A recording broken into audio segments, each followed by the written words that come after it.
श्रीनिवासेति श्रेष्ठतया पात्रं गुणान्वितः कौशिकोऽनन्तरङ्गार्यश्चिरं विजेतां भुवि निस्तात्मीयपरं वरप्रदगुरौ वैराग्यभाग्यो रथो वेदान्तामृतसारवन्तमनघात् श्रीश्रीनिवासात् गुरोः श्रीशैलान्वयकौस्तुभस्य तनयं श्रेयोनिधे श्रीनिधेः वन्दे साधुकटाक्षिकेणनिलयं श्रीकृष्णसद्देशिकं श्रीवासरङ्गपरकालमुनित्रयाप्तलक्ष्मात्मरक्षणेति त्वैगागमान्तम् आचार्यभक्तिपरिपूतमनर्घशीलं गोपालदेशिकमुनिं गुरुमाश्रयामः नारायणाख्येतिराजपदाब्जभृङ्गश्रीवासयोगिगुरुणार्पितभारमीशे भक्त्यादिपूर्णवरदारिकृपात्तचिह्नं श्रीश्रीनिवासमुनिवर्यमहं प्रपद्ये श्रीनारायणयोगीन्द्रवरदारिकृपाश्रयं रङ्गेशपादविनतं श्रीनिवासमुनिं भजे श्रीमान् वेङ्कटनाथार्य कवितार्के केसरी वेदान्ताचार्यवर्यो मे सन्निधत्तां सदा हृदि यो नित्यमच्युतपदाम्बुजयुग्मरुक्मव्यामोहतस्तरितराणि तनाय मेने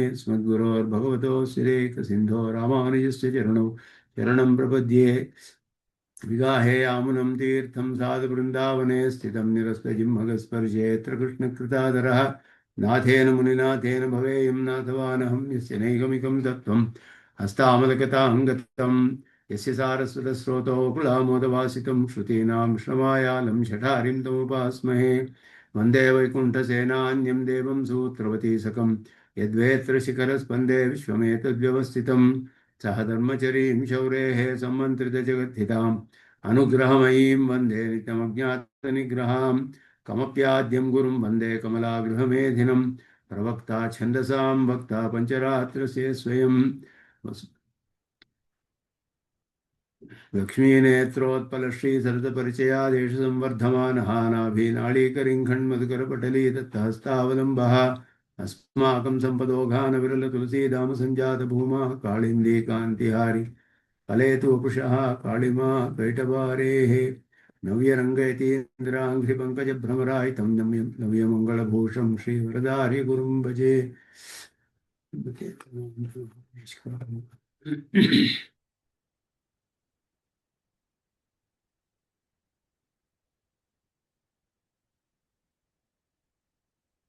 ವಿದ್ಯಾ ನಿರಾಸವನ್ನ ಮಾಡ್ತಿರುವಂತಹ ಭಾಗ ತತ್ವಮುಕ್ತ ಕಲಾಪದಲ್ಲಿ ನಾಯಕ ಸರದಲ್ಲಿ ಅದ್ವೈತ ದರ್ಶನಲ್ಲಿ ಅವರು ಸ್ಥಾಪನೆ ಮಾಡಿರುವಂತಹ ಅವಿದ್ಯೆ ಅದರ ಸ್ವರೂಪವನ್ನು ಅದನ್ನು ಪರೀಕ್ಷೆ ಮಾಡಿ ಅವಿದ್ಯೆ ಅನ್ನುವುದು ಪ್ರಾಮಾಣಿಕವಲ್ಲ, ಯಾವ ಪ್ರಮಾಣದಿಂದಲೋ ಮಾಯಾ ಅವಿದ್ಯಾ ಇದು ಮಿಥ್ಯೆಯಾದಂತಹದ್ದು ಸ್ಥಾಪನೆ ಮಾಡಲಿಕ್ಕೆ ಸಾಧ್ಯವಿಲ್ಲ.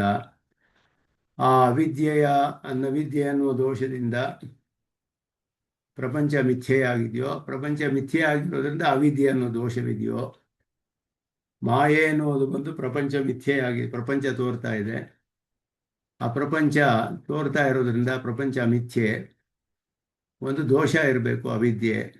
ಆ ರೀತಿ ಅದನ್ನು ಸ್ಥಾಪನೆ, ಇದಕ್ಕೆ ನೇರವಾಗಿ ಪ್ರಮಾಣಗಳು ಇಲ್ಲದೆ ಇರೋದ್ರಿಂದ ಈ ರೀತಿ ಇದನ್ನು ಸ್ಥಾಪನೆ ಮಾಡೋದಕ್ಕೆ ವಿಧವಾಗಿ ಪ್ರಯತ್ನ ಮಾಡಿದ್ರೆ ಯಾವುದು ಕೂಡ ಸರಿ ಇಲ್ಲ ಅನ್ನೋದನ್ನು ಇಲ್ಲಿ ಪ್ರಪಂಚ ಮಿಥ್ಯಾತ್ವದಿಂದ ಅವಿದ್ಯಾ ಸಾಧನ ಕ್ರಮ ನಿರಾಸ. ಮಿಥ್ಯಾಭೂತಸ್ಯ ಸತ್ಯಂ ನಿರುಪದಿ ಭಜತೆ ನಹಿ ಉಪಾದಾನ ಭಾವಂ ತಸ್ಯೋಪಾಧಿಶ್ಚ ಮಿಥ್ಯಾತ್ಮಕ ಇತಿ ನಿರಧಿಷ್ಠಾನತ ನಾಸ್ಯ ಯುಕ್ತ ತಸ್ಮಾತ್ ಸತ್ಯಾನೃತೆ ದ್ವೇ ಮಿಥುನಮಿತಿ ನ ಸದ್ ವಿಶ್ವಸತ್ತಾ ಹಿ ಅಬಾಧ್ಯ ಸದ್ವಿದ್ಯಾಯಾಂ ಚ ಕಾರ್ಯಂ ನನು ಕಥಂ ಅಸತಃ ಸದ್ಭವೇದಿತಿ ಉಪಾತ್ತಂ. ಇದರಲ್ಲಿ ಬ್ರಹ್ಮನ ಉಪಾದಾನ ಕಾರಣತ್ವವನ್ನು, ಜಗತ್ಕಾರಣತ್ವವನ್ನು ಇಟ್ಟುಕೊಂಡು ಅದರ ಮೂಲಕ ಅವಿದ್ಯೆಯನ್ನು ಸ್ಥಾಪನೆ ಮಾಡೋದಕ್ಕೆ ಪ್ರಯತ್ನ ಪಡ್ತಾರೆ. ಈ ಬ್ರಹ್ಮವು ಅಭಿನ್ನ ನಿಮಿತ್ತೋಪಾದಾನ ಕಾರಣ ಅನ್ನೋದು ಅದ್ವೈತದಲ್ಲಿ ಒಪ್ಕೊಂಡಿದ್ದಾರೆ. ಶಂಕರ ಭಾಷ್ಯದಲ್ಲಿ ಸ್ಪಷ್ಟವಾಗಿದೆ. ಅಭಿನ್ನ ನಿಮಿತ್ತೋಪಾದಾನ ಕಾರಣ ಅಂದರೆ ನಿಮಿತ್ತವೂ ಉಪಾದಾನವೂ ಒಂದೇ, ಭಿನ್ನವಲ್ಲ. ಬ್ರಹ್ಮವೇ ನಿಮಿತ್ತ ಕಾರಣ, ಬ್ರಹ್ಮವೇ ಉಪಾದಾನ ಕಾರಣ. ಆದರೆ ನಮ್ಮ ಸಿದ್ಧಾಂತದಲ್ಲಿಯೂ ಬ್ರಹ್ಮವು ಸ್ವರೂಪದಲ್ಲಿಯೇ ಉಪಾದಾನ ಕಾರಣವಲ್ಲ, ವಿಶಿಷ್ಟವಾದ ರೂಪದಲ್ಲಿ ಉಪಾದಾನ ಕಾರಣ. ಅದೇ ರೀತಿ ಬ್ರಹ್ಮನಿಗೆ ದೋಷವಿಲ್ಲದೆ ಇರೋದ್ರಿಂದ ವಿಶಿಷ್ಟವಾದ ಒಂದು ವೇಷದಲ್ಲಿ ಉಪಾದಾನ ಕಾರಣವನ್ನು ಒಪ್ಕೊಳ್ಬೇಕು. ಆ ವಿಶಿಷ್ಟವಾದ ವೇಷದಲ್ಲಿ ಅಂದರೆ ಒಂದು ವಿಶೇಷಣದ ಜೊತೆ ಇರಬೇಕದು. ಆ ವಿಶೇಷಣವು ಬ್ರಹ್ಮ ಒಂದೇ ಸತ್ಯ ಅನ್ನೋದು ತಾತ್ಪರ್ಯವಾದ್ದರಿಂದ ಶ್ರುತಿಗಳಲ್ಲಿ ವಿಶೇಷಣವು ಸತ್ಯವಾಗಿರೋದಕ್ಕೆ ಸಾಧ್ಯವಿಲ್ಲ. ಈ ಒಂದು ದೃಷ್ಟಿಯಿಂದ ಅದನ್ನು ಅವಿದ್ಯೆಯನ್ನು ಸ್ಥಾಪನೆ ಮಾಡೋಕ್ಕೆ ನೋಡ್ತಾರೆ ಇಲ್ಲಿ. ಬ್ರಹ್ಮ ಉಪಾದಾನ ಅನ್ನೋದು ಒಪ್ಕೊಳ್ಳೋದೇ ಎಲ್ಲರೂ. ಮತ್ತೆ ಬ್ರಹ್ಮಕ್ಕೆ ದೋಷವಿಲ್ಲ, ಇದೆರಡೂ ಕೂಡ ಅದ್ವೈತಕ್ಕೂ ನಮಗೂ ಸಮಾನ. ಬ್ರಹ್ಮ ಉಪಾದಾನ ಕಾರಣ, ಮತ್ತೆ ಬ್ರಹ್ಮಕ್ಕೆ ದೋಷವಿಲ್ಲ. ಈ ಉಪಾದಾನವನ್ನು ಹೇಗೆ ಸಮರ್ಥನೆ ಮಾಡೋದು ಅಂದರೆ, ಒಂದು ಅವಿದ್ಯೆ ಅನ್ನುವಂತಹ ಮಿಥ್ಯೆಯಾದ ಒಂದನ್ನು ನಾವು ಒಪ್ಕೊಳ್ಳದೆ ಹೋದರೆ ಸ್ಥಾಪನೆ ಮಾಡೋಕ್ಕೆ ಆಗೋದಿಲ್ಲ ಅನ್ನೋ ವಾದವನ್ನು ಇಲ್ಲಿ ನಿರಾಕರಣೆ ಮಾಡ್ತಾರೆ ಈ ಶ್ಲೋಕದಲ್ಲಿ. ಮಿಥ್ಯಾಭೂತಸ್ಯ ನಿರುಪಧಿ ಸತ್ಯಂ ಉಪಾದಾನ ಭಾವಂ ಹಿ ನಹಿ ಭಜತೆ. ಮಿಥ್ಯೆಯಾದ ಜಗತ್ತಿಗೆ ನಿರ್ವಿಕಾರವಾದ ಬ್ರಹ್ಮ ಉಪಾದಾನ ಕಾರಣ ಆಗಲು ಸಾಧ್ಯವಿಲ್ಲ. ಆದ್ದರಿಂದ ತಸ್ಯ ಉಪಾಧಿಶ್ಚ ಮಿಥ್ಯಾತ್ಮಕ ಇತಿ ಅಸ್ಯ ನಿರಧಿಷ್ಠಾನತ ನ ಯುಕ್ತ. ಸಿದ್ಧಾಂತವನ್ನು ಹೇಳ್ತಾ ಇದ್ದಾರೆ. ಈ ಬ್ರಹ್ಮಕ್ಕೆ ಉಪಾಧಿಯಾದ ವಸ್ತುವು ಕೂಡ ಜಗತ್ತು ಹೇಗೆ ಮಿಥ್ಯೆಯೋ ಅದು ಕೂಡ ಈ ಉಪಾಧಿಯು ಮಿಥ್ಯೆಯಾಗಿರೋದು ಒಪ್ಕೊಳ್ಳೇಬೇಕು.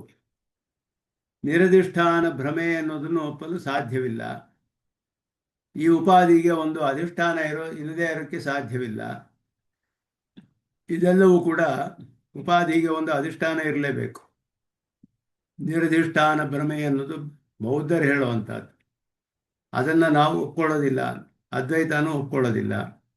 ಉಪಾಧಿ ಅನ್ನೋದಕ್ಕೆ ಒಂದು ಅಧಿಷ್ಠಾನವಿಲ್ಲದೆ ಹೋದರೆ ನಿರಧಿಷ್ಠಾನ ಭ್ರಮೆ ಆಗುತ್ತೆ. ಆದ್ದರಿಂದ ಸತ್ಯಾನೃತೆ ದ್ವೇ ಮಿಥುನಂ, ಎರಡು ಸೇರಿ ಉಪಾದಾನವಾಗಬೇಕು. ಒಂದು ಸತ್ಯವಾಗಬೇಕು, ಒಂದು ಮಿಥ್ಯೆ ಆಗಬೇಕು. ಅಧಿಷ್ಠಾನವಾಗಿ ಸತ್ಯವಾದ ಬ್ರಹ್ಮವು ಉಪಾದಾನವಾಗಿ ಮಿಥ್ಯೆಯಾದ ಅವಿದ್ಯೆಯು ಇಲ್ಲದೆ ಶುದ್ಧವಾದ ಬ್ರಹ್ಮಕ್ಕೆ ಜಗತ್ತಿನ ಉಪಾದಾನ ಕಾರಣ ಸಂಭವಿಸಕ್ಕೆ ಸಾಧ್ಯವಿಲ್ಲದೆ ಇರೋದ್ರಿಂದ ಈ ಸತ್ಯ ಅಸತ್ಯ ಅನ್ನುವ ಎರಡು ಸೇರಿಯೇ ಸೃಷ್ಟಿ ಮೊದಲಾದಕ್ಕೆ ಕಾರಣವಾಗುತ್ತೆ. ಆದ್ದರಿಂದಲೇ ಈ ಅವಿದ್ಯೆ ಅನ್ನೋದನ್ನು ಒಪ್ಕೊಳ್ಬೇಕು. ಸಾವಿದ್ಯಂ ಕೇಪಿ ಅಂತ ಹಿಂದೆ ಒಂದು ಶ್ಲೋಕದಲ್ಲಿ ಸಾವಿದ್ಯಂ ಕೇಪಿ ಸೋಪಾಧಿಕ ಮತ ಕತಿಚಿತ್ ಶಕ್ತಿಭಿರ್ಜುಷ್ಟಮನ್ಯೆ ಸ್ವೀಕೃತ್ಯ ಏಕಾದ್ವಿತೀಯ ಶ್ರುತಿಮಪಿ ಜಗದುಹು ತದ್ವಿಶಿಷ್ಟೈಕ ನಿಷ್ಠಾಂ ಅಂತ ಶ್ಲೋಕದಲ್ಲಿ ಹೇಳಿದ್ರು ಹಿಂದೆ ಉಪಾದಾನ ಕಾರಣ ಹೇಳುವಾಗ. ಅವಿದ್ಯಾ ವಿಶಿಷ್ಟವಾದ ಬ್ರಹ್ಮವು ಅಥವಾ ಉಪಾಧಿ ವಿಶಿಷ್ಟನಾದ ಬ್ರಹ್ಮ ಅಥವಾ ಶಕ್ತಿತ್ರಯ ವಿಶಿಷ್ಟನಾದ ಬ್ರಹ್ಮ, ಈ ರೀತಿ ಒಪ್ಪಿಕೊಂಡೇ ಅದ್ವೈತ ಪಕ್ಷದವರು, ಭಾಸ್ಕರ ಪಕ್ಷದವರು, ಯಾದವ ಪ್ರಕಾಶ ಪಕ್ಷದವರು ಏಕಾದ್ವಿತೀಯ ಶ್ರುತಿಮಪಿ ಜಗದುಹು, ಏಕಮೇವ ಅದ್ವಿತೀಯಂ ಅನ್ನೋ ಶ್ರುತಿಗೆ ಅರ್ಥವನ್ನೇ ಹೇಳಿದರು. ಭಾಸ್ಕರರು ಸತ್ಯವಾದ ಉಪಾಧಿ ಜೊತೆ ಸೇರಿದ ಬ್ರಹ್ಮವೇ ಜಗತ್ತಿಗೆ ಉಪಾದಾನ ಕಾರಣ ಆದ್ದರಿಂದ ಏಕಮೇವ ಅದ್ವಿತೀಯಂ ಅಂತ ಹೇಳ್ಬೋದು. ಶಂಕರರು ಮಿಥ್ಯೆಯಾದ ಅವಿದ್ಯೆಯನ್ನು ಒಪ್ಪಿಕೊಂಡು ಹೇಳಿದರು. ಒಟ್ಟಿನಲ್ಲಿ ಯಾವುದಾದರೂ ಒಂದು ವಿಶಿಷ್ಟವಾಗಿ ಇರಲೇಬೇಕು. ಅವಿದ್ಯಾಶಬಳಿತಂ ಬ್ರಹ್ಮ, ಅವಿದ್ಯೆ ಒಪ್ಕೊಳ್ಳದೆ ಹೋದರೆ ಸೃಷ್ಟಿಯೇ ಆಗೋದಿಲ್ಲ, ಸೃಷ್ಟಿಯನ್ನೇ ಹೇಳೋದಕ್ಕಾಗೋದಿಲ್ಲ. ಆದ್ದರಿಂದ ಅವಿದ್ಯೆಯನ್ನು ಒಪ್ಕೊಳ್ಳೇಬೇಕು. ಆ ಸೃಷ್ಟಿಯಾಗುವಾಗ ಬ್ರಹ್ಮನಿಗೆ ಉಪಾದಾನ ಕಾರಣತ್ವವು ಹೇಳಬೇಕು. ಯಾಕೆಂದರೆ ಏಕಮೇವ ಅದ್ವಿತೀಯಂ ಅಂತ ಹೇಳಿದೆ ಶ್ರುತಿ. ಏಕಮೇವ ಅದ್ವಿತೀಯಂ ಅಂತ ಹೇಳಿರುವಾಗ ಆ ಬ್ರಹ್ಮಕ್ಕೆ ಸ್ವರೂಪದಲ್ಲಿ ಉಪಾದಾನ ಆಗದೇ ಇರೋದ್ರಿಂದ ಒಂದು ಕಾರಣವಾದ ಒಂದು ವಿಶೇಷಣವನ್ನು ಒಪ್ಕೊಳ್ಬೇಕು, ಅವಿದ್ಯಾ ಅಂತ ಹೇಳೋದು. ಅದು ಕೂಡ ಸತ್ಯವಾಗಕ್ಕೆ ಸಾಧ್ಯವಿಲ್ಲ. ಆದ್ದರಿಂದ ಅದು ಮಿಥ್ಯೆಯಾದ್ದರಿಂದ ಅದಕ್ಕೆ ಒಂದು ಅಧಿಷ್ಠಾನ ಇರಬೇಕು. ಇಲ್ಲದೆ ಹೋದರೆ ತೋರಕ್ಕಾಗೋದಿಲ್ಲ. ಸರ್ಪ ಅನ್ನೋದು ತೋರಬೇಕಾದ್ರೆ ರಜ್ಜು ಅನ್ನುವ ಒಂದು ಅಧಿಷ್ಠಾನ ಇದ್ರೇ ಸರ್ಪ ಅನ್ನೋದು ತೋರಕ್ಕೆ ಸಾಧ್ಯ. ತೋರುವಂತಹದ್ದು ಒಂದು ಅಧಿಷ್ಠಾನದಲ್ಲಿಯೇ ತೋರಬೇಕು. ತಾನಾಗಿಯೇ ನಿರಧಿಷ್ಠಾನವಾದ ಭ್ರಮೆ ಆಗಕ್ಕೆ ಸಾಧ್ಯವಿಲ್ಲ. ಹಗ್ಗವೂ ಇಲ್ಲದೆ ಹೋದರೆ ಸರ್ಪದ ಭ್ರಮೆ ಬರೋಕ್ಕಾಗೋದಿಲ್ಲ. ಸರ್ಪ ಭ್ರಮೆ, ಆದರೆ ಹಗ್ಗ ಒಂದು ಸತ್ಯವಾಗಿರಬೇಕು. ಪ್ರಪಂಚ ಅನ್ನೋದು ಭ್ರಮೆ, ಬ್ರಹ್ಮವು ಸತ್ಯವಾಗಿರಬೇಕು. ಆದ್ದರಿಂದ ಈ ಪ್ರಪಂಚ ಭ್ರಮೆ ಅನ್ನೋದಕ್ಕೆ ಒಂದು ಉಪಾಧಿ ಇರಬೇಕು, ಅದುವೇ ಅವಿದ್ಯೆ. ಇದೆರಡು ಸೇರಿ ಅದು ಮಿಥ್ಯೆ ಆದದ್ದು, ಬ್ರಹ್ಮ ಸತ್ಯವಾದದ್ದು, ಇದೆರಡು ಸೇರಿಯೇ ಸೃಷ್ಟಿಗೆ ಕಾರಣ ಅಂತ ಹೇಳಿದ್ರೇ ಬ್ರಹ್ಮನಿಗೆ ಉಪಾದಾನ ಕಾರಣತ್ವವನ್ನು ಹೇಳಿ ದೋಷವಿಲ್ಲದೆ ಇರೋದನ್ನು ಹೇಳಬಹುದು. ಬ್ರಹ್ಮನಿಗೆ ಸ್ವರೂಪದಲ್ಲಿ ಪರಿಣಾಮ ಇಲ್ಲ, ಆದ್ದರಿಂದ ದೋಷವಿಲ್ಲ ಅಂತ ಹೇಳ್ಬೋದು. ಉಪಾದಾನತ್ವ ಹೇಳಬೇಕಾದ್ರೆ ಅವಿದ್ಯೆಯನ್ನು ಒಪ್ಕೊಳ್ಳೇಬೇಕು. ಸೃಷ್ಟಿ ಹೇಳಬೇಕಾದ್ರೇ ಒಪ್ಕೊಳ್ಬೇಕು ಅವರು. ಸೃಷ್ಟಿಯನ್ನೇ ಹೇಳೋಕ್ಕಾಗೋದಿಲ್ಲ ಅವಿದ್ಯೆ ಇಲ್ಲದೆ ಹೋದರೆ. ನಿರ್ವಿಶೇಷವಾದ ಬ್ರಹ್ಮ ಸೃಷ್ಟಿ ಮಾಡೋಕ್ಕಾಗೋದಿಲ್ಲ. ಆದ್ದರಿಂದ ಅವಿದ್ಯಾ ವಿಶಿಷ್ಟವಾಗಿ ಈಶ್ವರ ಭಾವ ಬಂದು ಸೃಷ್ಟಿ ಮಾಡಿ ಎಲ್ಲ ಮಾಡಬೇಕು. ಆದ್ದರಿಂದ ಆ ವಿದ್ಯೆಯನ್ನು ನಾವು ಒಪ್ಕೊಳ್ಳೇಬೇಕಾಗುತ್ತೆ. ಒಂದು ಸತ್ಯವಾದದ್ದು, ಒಂದು ಮಿಥ್ಯೆಯಾದದ್ದು, ಎರಡು ಸೇರಿ ಜಗತ್ತಿಗೆ ಸೃಷ್ಟಿ ಮೊದಲಾದಕ್ಕೆ ಕಾರಣವಾಗುತ್ತೆ. ಈಗ ಹೇಳೋದು ಸರಿ ಇಲ್ಲ. ಇತಿನ ಸತ್, ನೀವು ಹೇಳೋ ಈ ವಾದವು ಸರಿ ಇಲ್ಲ ಅಂತ ಹೇಳ್ತಾರೆ. ವಿಶ್ವಸತ್ತ ಅಬಾಧ್ಯ ಹಿ. ವಿಶ್ವಸತ್ತ ಅಂದರೆ ವಿಶ್ವವು, ಸತ್ತ ಅಂದರೆ ಸತ್ಯವಾಗಿರೋದು, ಪರಮಾರ್ಥವಾಗಿರೋದು. ಅದನ್ನು ನಿರಾಕರಣೆ ಮಾಡೋಕ್ಕೆ ಸಾಧ್ಯವೇ ಇಲ್ಲ. ಅದು ಅಬಾಧಿತವಾದದ್ದು. ಎಷ್ಟೇ ಮಿಥ್ಯೆ ಅಂತ ಹೇಳಿದ್ರು ಪ್ರಪಂಚ ಹೋಗೋದಿಲ್ಲ. ಪ್ರಪಂಚ ಇದ್ದೇ ಇದೆ, ತೋರ್ತಾನೇ ಇದೆ, ಅನುಭವಗಳಾಗ್ತಾನೇ ಇದೆ, ಸುಖ ದುಃಖಗಳ ಅನುಭವ ಆಗ್ತಿದೆ, ಭೇದಗಳು ಕಂಡೇ ಬರ್ತಾ ಇದೆ. ಏನಾದರೂ ಪ್ರಪಂಚ ಹೋಗಿಲ್ವಲ್ಲ ಎಷ್ಟು ಕಾಲ. ಆದ್ದರಿಂದ ಅದು ಪ್ರಪಂಚ ಸತ್ಯ ಅನ್ನೋದು ಅಬಾಧಿತವಾದ ಒಂದು ಸತ್ಯ. ಅದು ಪ್ರಪಂಚ ಅನ್ನೋದು ಯಾವ ರೀತಿಯಲ್ಲೂ ನಿರಾಕರಿಸಲು ಸಾಧ್ಯವಿಲ್ಲ. ಆ ಪ್ರಶ್ನೆಗೆ ಉತ್ತರವನ್ನು ಸದ್ವಿದ್ಯಾ ಪ್ರಕರಣವು ಸ್ಪಷ್ಟವಾಗಿ ಹೇಳುತ್ತೆ. ಸದ್ವಿದ್ಯಾಯಾಂಚ ಅಸತಃ ಸತ್ ಕಾರ್ಯಂ ನನು ಕಥಂ ಭವೇತಿತಿ ಉಪಾತ್ತಂ. ಸದ್ವಿದ್ಯಾಯ ಹೇಳುವಾಗ ಸದ್ವಿದ್ಯೆ ಅಂತ ಹೇಳೋದು, ಒಂದು ಪೇಜ್ ಮಿಸ್ ಆಗಿದೆಯಾ ಇಲ್ಲಿ ನೋಡ್ತಾ ಇದ್ದೀನಿ, ಟ್ರೀಟ್ಮೆಂಟಿಗೆ.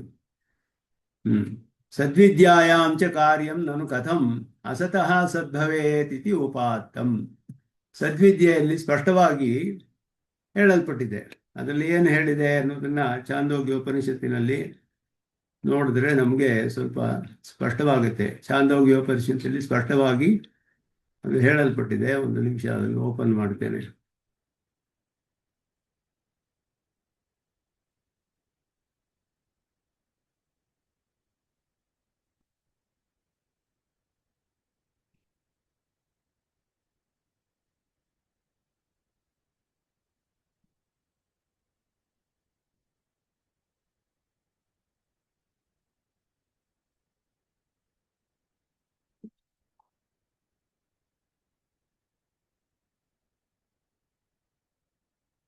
ಆರನೇ ಅಧ್ಯಾಯದಲ್ಲಿ ಆರಂಭದಲ್ಲಿಯೇ ಸದ್ವಿದ್ಯಾ ಪ್ರಕರಣದಲ್ಲಿ ಈ ಪ್ರಶ್ನೆ ಬರುತ್ತೆ.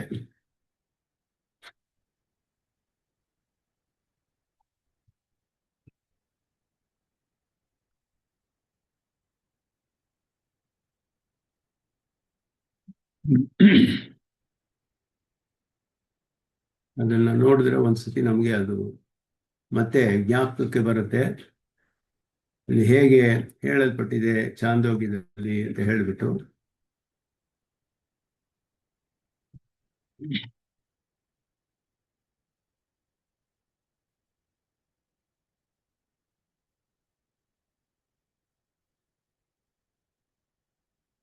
ಅದನ್ನು ಈಗ ಶೇರ್ ಮಾಡ್ತೇನೆ. ಛಾಂದೋಗ್ಯ ಉಪನಿಷತ್ತನ್ನ ಶೇರ್ ಮಾಡ್ತೇನೆ. ಅದು ಸತಿ ಒಂದು ಸತಿ ನೋಡಿದ್ರೆ ನಮಗೆ ಜ್ಞಾಪಕ ಬರುತ್ತೆ ಏನು ಹೇಳಿದೆ ಛಾಂದೋಗ್ಯ ಉಪನಿಷತ್ತಲ್ಲಿ ಆರಂಭದಲ್ಲಿ ಅಂತ ಹೇಳಿ. ಸದೇವ ಸೌಮ್ಯ ಇದಮಗ್ರ ಆಸೀತ್ ಏಕಮೇವ ದ್ವಿತೀಯಂ ಅಂತ ಆರಂಭ ಮಾಡ್ತಾರೆ ಉದ್ದಾಲಕರು. ಶ್ವೇತಕೇತುಗೆ ಉಪದೇಶ ಮಾಡುವಾಗ ಅವರು ಆರಂಭಿಸಿದಾಗ ಸದೇವ ಸೌಮ್ಯ ಇದಮೇಕ ಅಗ್ರ ಆಸೀತ್ ಏಕಮೇವ ಅದ್ವಿತೀಯಂ ಅಂತ ಹೇಳಿ ಸಚ್ಛಬ್ದವಾಚ್ಯವಾದ ಪರಮಾತ್ಮ ಬ್ರಹ್ಮವು ಒಂದೇ ಇತ್ತು ಆರಂಭದಲ್ಲಿ. ಇದೆಲ್ಲವೂ ಕೂಡ ಸಚ್ಛಬ್ದ ವಾಚ್ಯವಾಗಿತ್ತು. ಇದಂ ಅಗ್ರೆ ಸದೇವ ಆಸೀತ್, ಇದೆಲ್ಲವೂ ಸಚ್ಛಬ್ದ ವಾಚ್ಯವಾಗಿತ್ತು. ಅದು ಒಂದೇ ಇದ್ದಿದ್ದು, ಎರಡನೇ ಪದಾರ್ಥ ಇರಲಿಲ್ಲ. ಅದ್ವಿತೀಯಂ ಅಂತ ಹೇಳುವಾಗ ಅಧಿಷ್ಠಾತ್ರಂತರ ನಿವಾರಣೆ ನಾವು ಹೇಳಿ, ಇನ್ನೊಂದು ನಿಮಿತ್ತ ಕಾರಣ ಅನ್ನೋದು ಇರಲಿಲ್ಲ. ಏಕಮೇವ ಅನ್ನೋದು ಅದುವೇ ಉಪಾದಾನವಾಗಿತ್ತು ಅಂತ ತಿಳಿಸುತ್ತೆ. ಆದರೆ ಈ ಜಗತ್ತೆಲ್ಲವೂ ಸಚ್ಛಬ್ದವಾಚ್ಯವಾಗಿತ್ತು ಅಂತ ಹೇಳಿದ್ರೆ ಜಗತ್ತೆಲ್ಲವೂ ಇತ್ತು, ಆವಾಗಲೂ ಯಾವುದೋ ಒಂದು ರೂಪದಲ್ಲಿ ಇತ್ತು. ಅದಾದ ಮೇಲೆ ಉದ್ದಾಲಕರು ಹೇಳ್ತಾರೆ, ಕೆಲವರು ಹೇಳ್ತಾರೆ ಹೀಗೆ, ತತಃ ಏಕ ಆಹುಹು ಏಕೆ ಆಹುಹು ಅಸದೇವೇದಮಗ್ರಾಸೀದೇಕಮೇವ ದ್ವಿತೀಯಂ. ಇದೆಲ್ಲವೂ ಕೂಡ ಅಸತ್ ಆಗಿತ್ತು.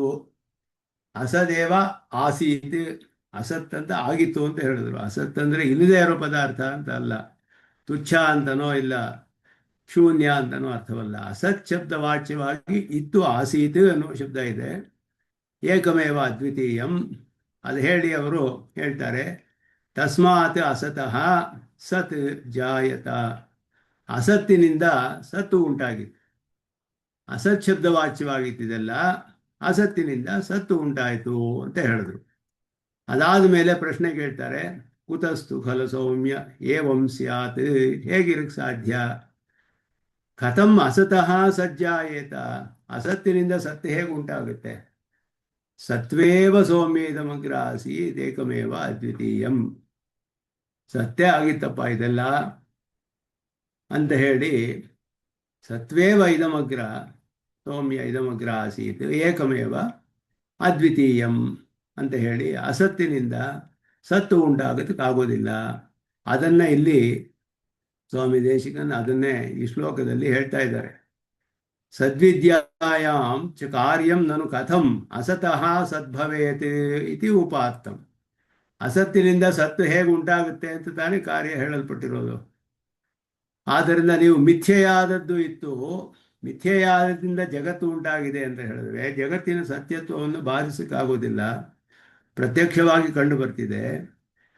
ಈ ಪ್ರತ್ಯಕ್ಷವಾಗಿ ಕಂಡಿರುವ ಜಗತ್ತು ಮಿಥ್ಯೆಯಾದ್ರಿಂದ ಉಂಟಾಗಿತ್ತು ಅಂದರೆ ಅಸತ್ತಿನಿಂದ ಸತ್ತು ಬಂತು ಅಂತ ಅರ್ಥವಾಗುತ್ತಾಗ ಅದಾಗೋದಿಲ್ಲ ಅಂತ ಹೇಳಿದೆಯಲ್ಲ ಕೃತಿಯಲ್ಲಿ. ಆದ್ದರಿಂದ ಇದು ಹೇಗೆ ನೀವು ಈ ರೀತಿ ಹೇಳೋದಕ್ಕೆ ಸಾಧ್ಯ ಅನ್ನೋದನ್ನ ಇಲ್ಲಿ ಹೇಳ್ತಾರೆ. ಇಲ್ಲಿ ಅದನ್ನ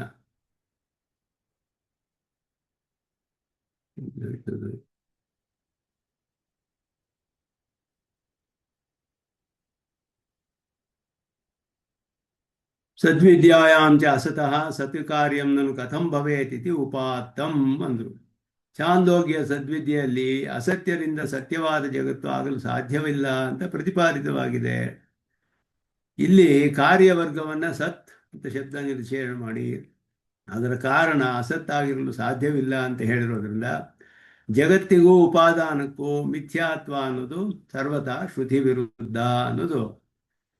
ಜಗತ್ತಿಗೂ ಅದರ ಉಪಾದಾನಕ್ಕೂ ಮಿಥ್ಯಾತ್ವ, ಉಪಾದಾನ ಅನ್ನೋದು ಮಿಥ್ಯೆಯಾದ ಅವಿದ್ಯೆಯ ಉಪಾದಾನ ಅಂತ ಹೇಳಬೇಕು.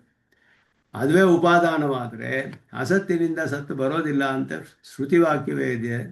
ಆದ್ದರಿಂದ ನೀವು ಹೇಳೋದು ಸರಿ ಇಲ್ಲ ಅಂತ ಹೇಳಿ ಇದನ್ನು ಸುಲಭವಾಗಿ ತಳ್ಳಿ ಹಾಕ್ತಾರೆ. ಇದರಲ್ಲಿ ಇದನ್ನು ಸಂಸ್ಕೃತ ವ್ಯಾಖ್ಯಾನದಲ್ಲಿ ವಿಸ್ತಾರವಾಗಿ ಇದೆ. ಈ ಮುಂದಿನ ಎರಡು ಶ್ಲೋಕಗಳಲ್ಲಿ ಅತ್ಯಂತ ವಿಸ್ತಾರವಾದ ವ್ಯಾಖ್ಯಾನ ಇದೆ ಸಂಸ್ಕೃತ ವ್ಯಾಖ್ಯಾನದಲ್ಲಿ. ಹಿಂದಿನ ಶ್ಲೋಕದಲ್ಲಿಯೂ ಕೂಡ ಕಡೆಯ ಸ್ವಲ್ಪ ಭಾಗ ನಾವು ನೋಡಿರಲಿಲ್ಲ. ಹಿಂದಿನ ಶ್ಲೋಕದಲ್ಲಿ ಅವಿದ್ಯೆಯೇ ಮಾಯಾ ಅಂತ ಹೇಳಬೇಕೆ ಹೊರತು ಅದು ಬೇರೆ ಅಲ್ಲ ಅಂತ ಅದನ್ನು ಒಂದು ಪ್ರಶ್ನೆ. ನಾಸದೀಯ ಸೂತ್ರದಲ್ಲಿ ತಾನೇ ಬರುತ್ತೆ ಅಸದಾಸಿ ನಾಸದಾಸೀನ್ ನೋಸದಾಸಿ ತದಾನಿ. ಅಲ್ಲೂ ಅಸತ್ ಅಂತ ಬರುತ್ತಲ್ವಾ? ಸತ್ತು ಇರ್ಲಿಲ್ಲ ಅಸತ್ತು ಇರ್ಲಿಲ್ಲ ಅಂತ ಹೇಳಿದೆ ಅಲ್ಲಿ. ಸದಾಸೀತ್ ನ ಅಸದಾಸೀತ್ ತದಾನೀಂ ತಮ ಆಸೀತ್ ಅಂತ ಹೇಳಿದೆ. ತಮ ಆಸೀತ್ ತಮಸ ಗೂಢಮಗ್ರೆ ತಮ ಆಸೀತ್ ಅಂತ ತಮಶಬ್ದ ವಾಚ್ಯವಾಗಿತ್ತು ಅಂತ ಹೇಳಿದೆ. ಅದು ಏನ್ ಭಾವರೂಪನ ಅಭಾವರೂಪನ? ತಮಸ್ಸು ಭಾವರೂಪ. ತಮಸ್ಸು ಅನ್ನೋದು ಸೂಕ್ಷ್ಮವಾದ ಈ ತ್ರಿಗುಣದಲ್ಲಿರೋ ತಮಸ್ಸ, ಅದಕ್ಕೂ ಅತೀತವಾದ ತಮಸ್ಸ ಇದಲ್ಲ. ಇದು ಸೂಕ್ಷ್ಮವಾದ ಚಿದಚಿತ್ತಿನ ಸಂಘಾತ, ಎರಡು ಸೇರಿರುವಂತಹ ಅತ್ಯಂತ ಸೂಕ್ಷ್ಮವಾದ ಅವಸ್ಥೆಗೆ ಅಲ್ಲಿ ತಮಸ್ಸು ಅಂತ ಹೇಳಲ್ಪಡುತ್ತೆ. ಈ ತಮಸ್ಸು ಅದು ಅಲ್ಲ, ಅದು ಬೇರೆ. ಅಕ್ಷರಂ ತಮಸಿ ಲೀಯತೆ, ಅವ್ಯಕ್ತಂ ಅಕ್ಷರೇ ಲೀಯತೆ, ಅಕ್ಷರಂ ತಮಸಿ ಲೀಯತೆ, ತಮಃ ಪರೇ ದೇವೆ ಏಕೀಭವತಿ ಎನ್ನುವಾಗ ಅವ್ಯಕ್ತ ಅಕ್ಷರ ಎರಡು ಸೇರಿ ತಮಸ್ ಶಬ್ದವಾಚ್ಯವಾದ ಒಂದು ಸೂಕ್ಷ್ಮ ಪದಾರ್ಥ ಅಂತ ಅರ್ಥ. ಇಲ್ಲಿ ಅದ್ವೈತದಲ್ಲಿ ಹೇಳುವಾಗ ಅವರ ಕೆಲವು ವಿಷಯವನ್ನ ಸಂಗ್ರಹವಾಗಿ ಹೇಳ್ತಾರೆ. ಇಲ್ಲಿ ಬ್ರಹ್ಮೈವ ಸ್ವ ಅವಿದ್ಯೆಯ ಸಂಸರತಿ ಸ್ವ ಅವಿದ್ಯೆಯ ಮುಚ್ಯತೆ ಅಂತ ಇಲ್ಲಿ ಹೇಳುವಾಗ ತನ್ನ ಅವಿದ್ಯೆಯಿಂದಲೇ ಅದಕ್ಕೆ ಸಂಸಾರ, ಅದರ ವಿದ್ಯೆಯಿಂದ ಮುಚ್ಯತೆ, ಸ್ವವಿದ್ಯೆಯ ಮುಚ್ಯತೆ, ಜ್ಞಾನದಿಂದ ಮೋಕ್ಷ. ಅದರ ಒಂದು ಅವಿದ್ಯೆಯಿಂದ ಬ್ರಹ್ಮನಿಗೆ ಪ್ರಪಂಚ ಕಾಣಿಸ್ತಿದೆ, ಸಂಸಾರದಲ್ಲಿರೋ ಹಾಗೆ ಅನುಭವ ಆಗ್ತಾ ಇದೆ. ಅದರ ಜ್ಞಾನದಿಂದಲೇ ಹೋಗಬೇಕು. ಅವಿದ್ಯೆ ಇದು ಅವಿದ್ಯೆ ತಿಳಿದುಕೊಂಡ್ರೆ ಹೋಗಬೇಕು, ಮಿಥ್ಯೆ ಅಂತ ತಿಳಿದ್ರೆ ಹೋಗಬೇಕು. ಸ್ವ ಅವಿದ್ಯಾ ಇತ್ಯಸ್ಯ ಸ್ವವಿಷಯಿಣಿ ಅವಿದ್ಯಾ ಇತಿ ಅರ್ಥ. ತನ್ನ ವಿಷಯಕವಾದ ಅವಿದ್ಯೆ ಅಂತ ಅರ್ಥ. ಬ್ರಹ್ಮವನ್ನು ವಿಷಯವಾಗಿ ಉಳ್ಳ ಅದರ ವಿಷಯದಲ್ಲಿ ಅವಿದ್ಯೆ. ಏವಂ ಸ್ವವಿದ್ಯೆಯ ಇತ್ಯತ್ರಾಪಿ, ತನ್ನ ವಿಷಯದ ವಿದ್ಯೆ. ಬ್ರಹ್ಮ ಸತ್ಯಂ ಅಂತ ಜಗನ್ಮಿಥ್ಯಾ ಅಂತ ತಿಳಿಬೇಕು. ಬ್ರಹ್ಮ ವಿಷಯಿಣ್ಯಾ ಅವಿದ್ಯಾಯ ಆಶ್ರಯ ಬ್ರಹ್ಮೈವ. ಇದು ಆಶ್ರಯ ಅನುಪಪತ್ತಿ ಅಂತ ಭಾಷ್ಯಕಾರರು. ಈ ಬ್ರಹ್ಮ ವಿಷಯಕವಾದ ಈ ಅವಿದ್ಯೆ ಯಾವುದಿದೆಯೋ, ಬ್ರಹ್ಮವನ್ನು ವಿಷಯವಾಗಿ ಉಳ್ಳದ್ದು, ಅದು ಎಲ್ಲಿ ಆಶ್ರಿತವಾಗಿದೆ ಅಂದರೆ ಬ್ರಹ್ಮವೇ ಆಶ್ರಯ ಅದಕ್ಕೆ ಅಂತ ಹೇಳಬೇಕು, ಬೇರೆ ಪದಾರ್ಥವಿಲ್ಲ. ಈ ವಾದಕ್ಕೆ ಬ್ರಹ್ಮಾಜ್ಞಾನವಾದ ಅಂತ ಹೆಸರು. ಬ್ರಹ್ಮಾಜ್ಞಾನವಾದ ಶಂಕರರು ಇದನ್ನೇ ಹೇಳೋದು. ಮತ್ತೆ ಕೆಲವರು ಜೀವಾಜ್ಞಾನವಾದ ಹೇಳ್ತಾರೆ. ಅದು ಯಾರು ಅಂದರೆ ಏಬಿಹಿ ಬ್ರಹ್ಮಣ ಅಜ್ಞಾನಾಶ್ರಯತ್ವ ಅಸಹಮಾನೈಹಿ. ಯಾರು ಈ ಬ್ರಹ್ಮನಲ್ಲಿ ಅಜ್ಞಾನವಿದೆ ಅಂತನೂ ಒಪ್ಕೊಳ್ಳೋದಿಲ್ಲವೋ ಅವರು ಜರದದ್ವೈತಿವಿಹಿ ಎಂದರು. ಬಹಳ ಹಳೆಯದಾದ ಅದ್ವೈತವಾದಿಗಳು. ಜರದದ್ವೈತವಾದಿ ಅಂದರೆ ವೃದ್ಧ ಅದ್ವೈತಿಗಳು, ಅಂದರೆ ಬಹಳ ಹಿಂದೆ ಕಾಲದಲ್ಲಿ ಇದ್ದವರು. ಮತ್ತು ಪರಿಣಾಮಾದ್ವೈತಿವಿಹಿ ಭರ್ತೃಪ್ರಪಂಚಾದಿವಿಹಿ. ಭರ್ತೃಪ್ರಪಂಚರು ಅನ್ನೋರು ಬ್ರಹ್ಮ ಪರಿಣಾಮವಾದವನ್ನು ಒಪ್ಕೊಳ್ತಾರೆ. ಅವರು ಮಾಯಾ ಅವಿದ್ಯೆಯೋ ಭೇದ ಉಕ್ತ. ಅವರಿಂದ ಏನು ಹೇಳಲ್ಪಟ್ಟಿತು ಅಂದರೆ ಮಾಯೆ ಬೇರೆ, ಅವಿದ್ಯೆ ಬೇರೆ. ಬ್ರಹ್ಮನಲ್ಲಿರೋದು ಅವಿದ್ಯೆ ಅಲ್ಲ, ಅದು ಮಾಯೆ ಅಂತ ಹೇಳಬೇಕು. ಇದು ಅವಿದ್ಯೆ ಅಂತ ಹೇಳಬೇಕು. ಜೀವನಲ್ಲಿ ಬ್ರಹ್ಮನಿಗೆ ಅವಿದ್ಯೆ ಇಲ್ಲ, ಮಾಯೆ ಅನ್ನೋದು ಇದೆ. ತತ್ರ ಮಾಯಾ ಬ್ರಹ್ಮನಿಷ್ಠ ಅವಿದ್ಯಾತು ಜೀವನಿಷ್ಠ ಇತಿ ಬ್ರಹ್ಮಣ ಅವಿದ್ಯಾಶ್ರಯತ್ವ ಪರಿಹೃತಂ. ಅವಿದ್ಯೆಗೆ ಬ್ರಹ್ಮ ಆಶ್ರಯವಲ್ಲ. ಆದ್ದರಿಂದ ಮಾಯೆಯು ಬ್ರಹ್ಮನಲ್ಲಿದೆ. ಅದು ಮಾಯೆ ಏನು ಮಾಡುತ್ತೆ ಅಂತ ಹೇಳಿದ್ರೆ ಅವನಿಗೆ ಮಿಥ್ಯೆಯಾದ ಪ್ರಪಂಚವನ್ನು ತೋರಿಸುತ್ತೆ. ಜೀವಭಾವ ಇನ್ನೂ ಬಂದಿಲ್ಲ ಅವನಿಗೆ, ಈಶ್ವರ ಭಾವ ಬರುತ್ತೆ ಮಾಯೆಯಿಂದ. ಅದಾದಮೇಲೆ ಅವಿದ್ಯಾಕಾರ್ಯದಿಂದ ಜೀವಭಾವ ಬರುತ್ತೆ. ಪರಂತು ಲೋಕೆ ಮಾಯಾವಿ ಪರಾನೇವ ಮೋಹ ಇತಿ ನತು ಆತ್ಮಾನು. ನನ್ನ ಮಾಯೆಗೆ ವಿಷಯ ಬ್ರಹ್ಮವೇ ಆಯ್ತಲ್ಲ.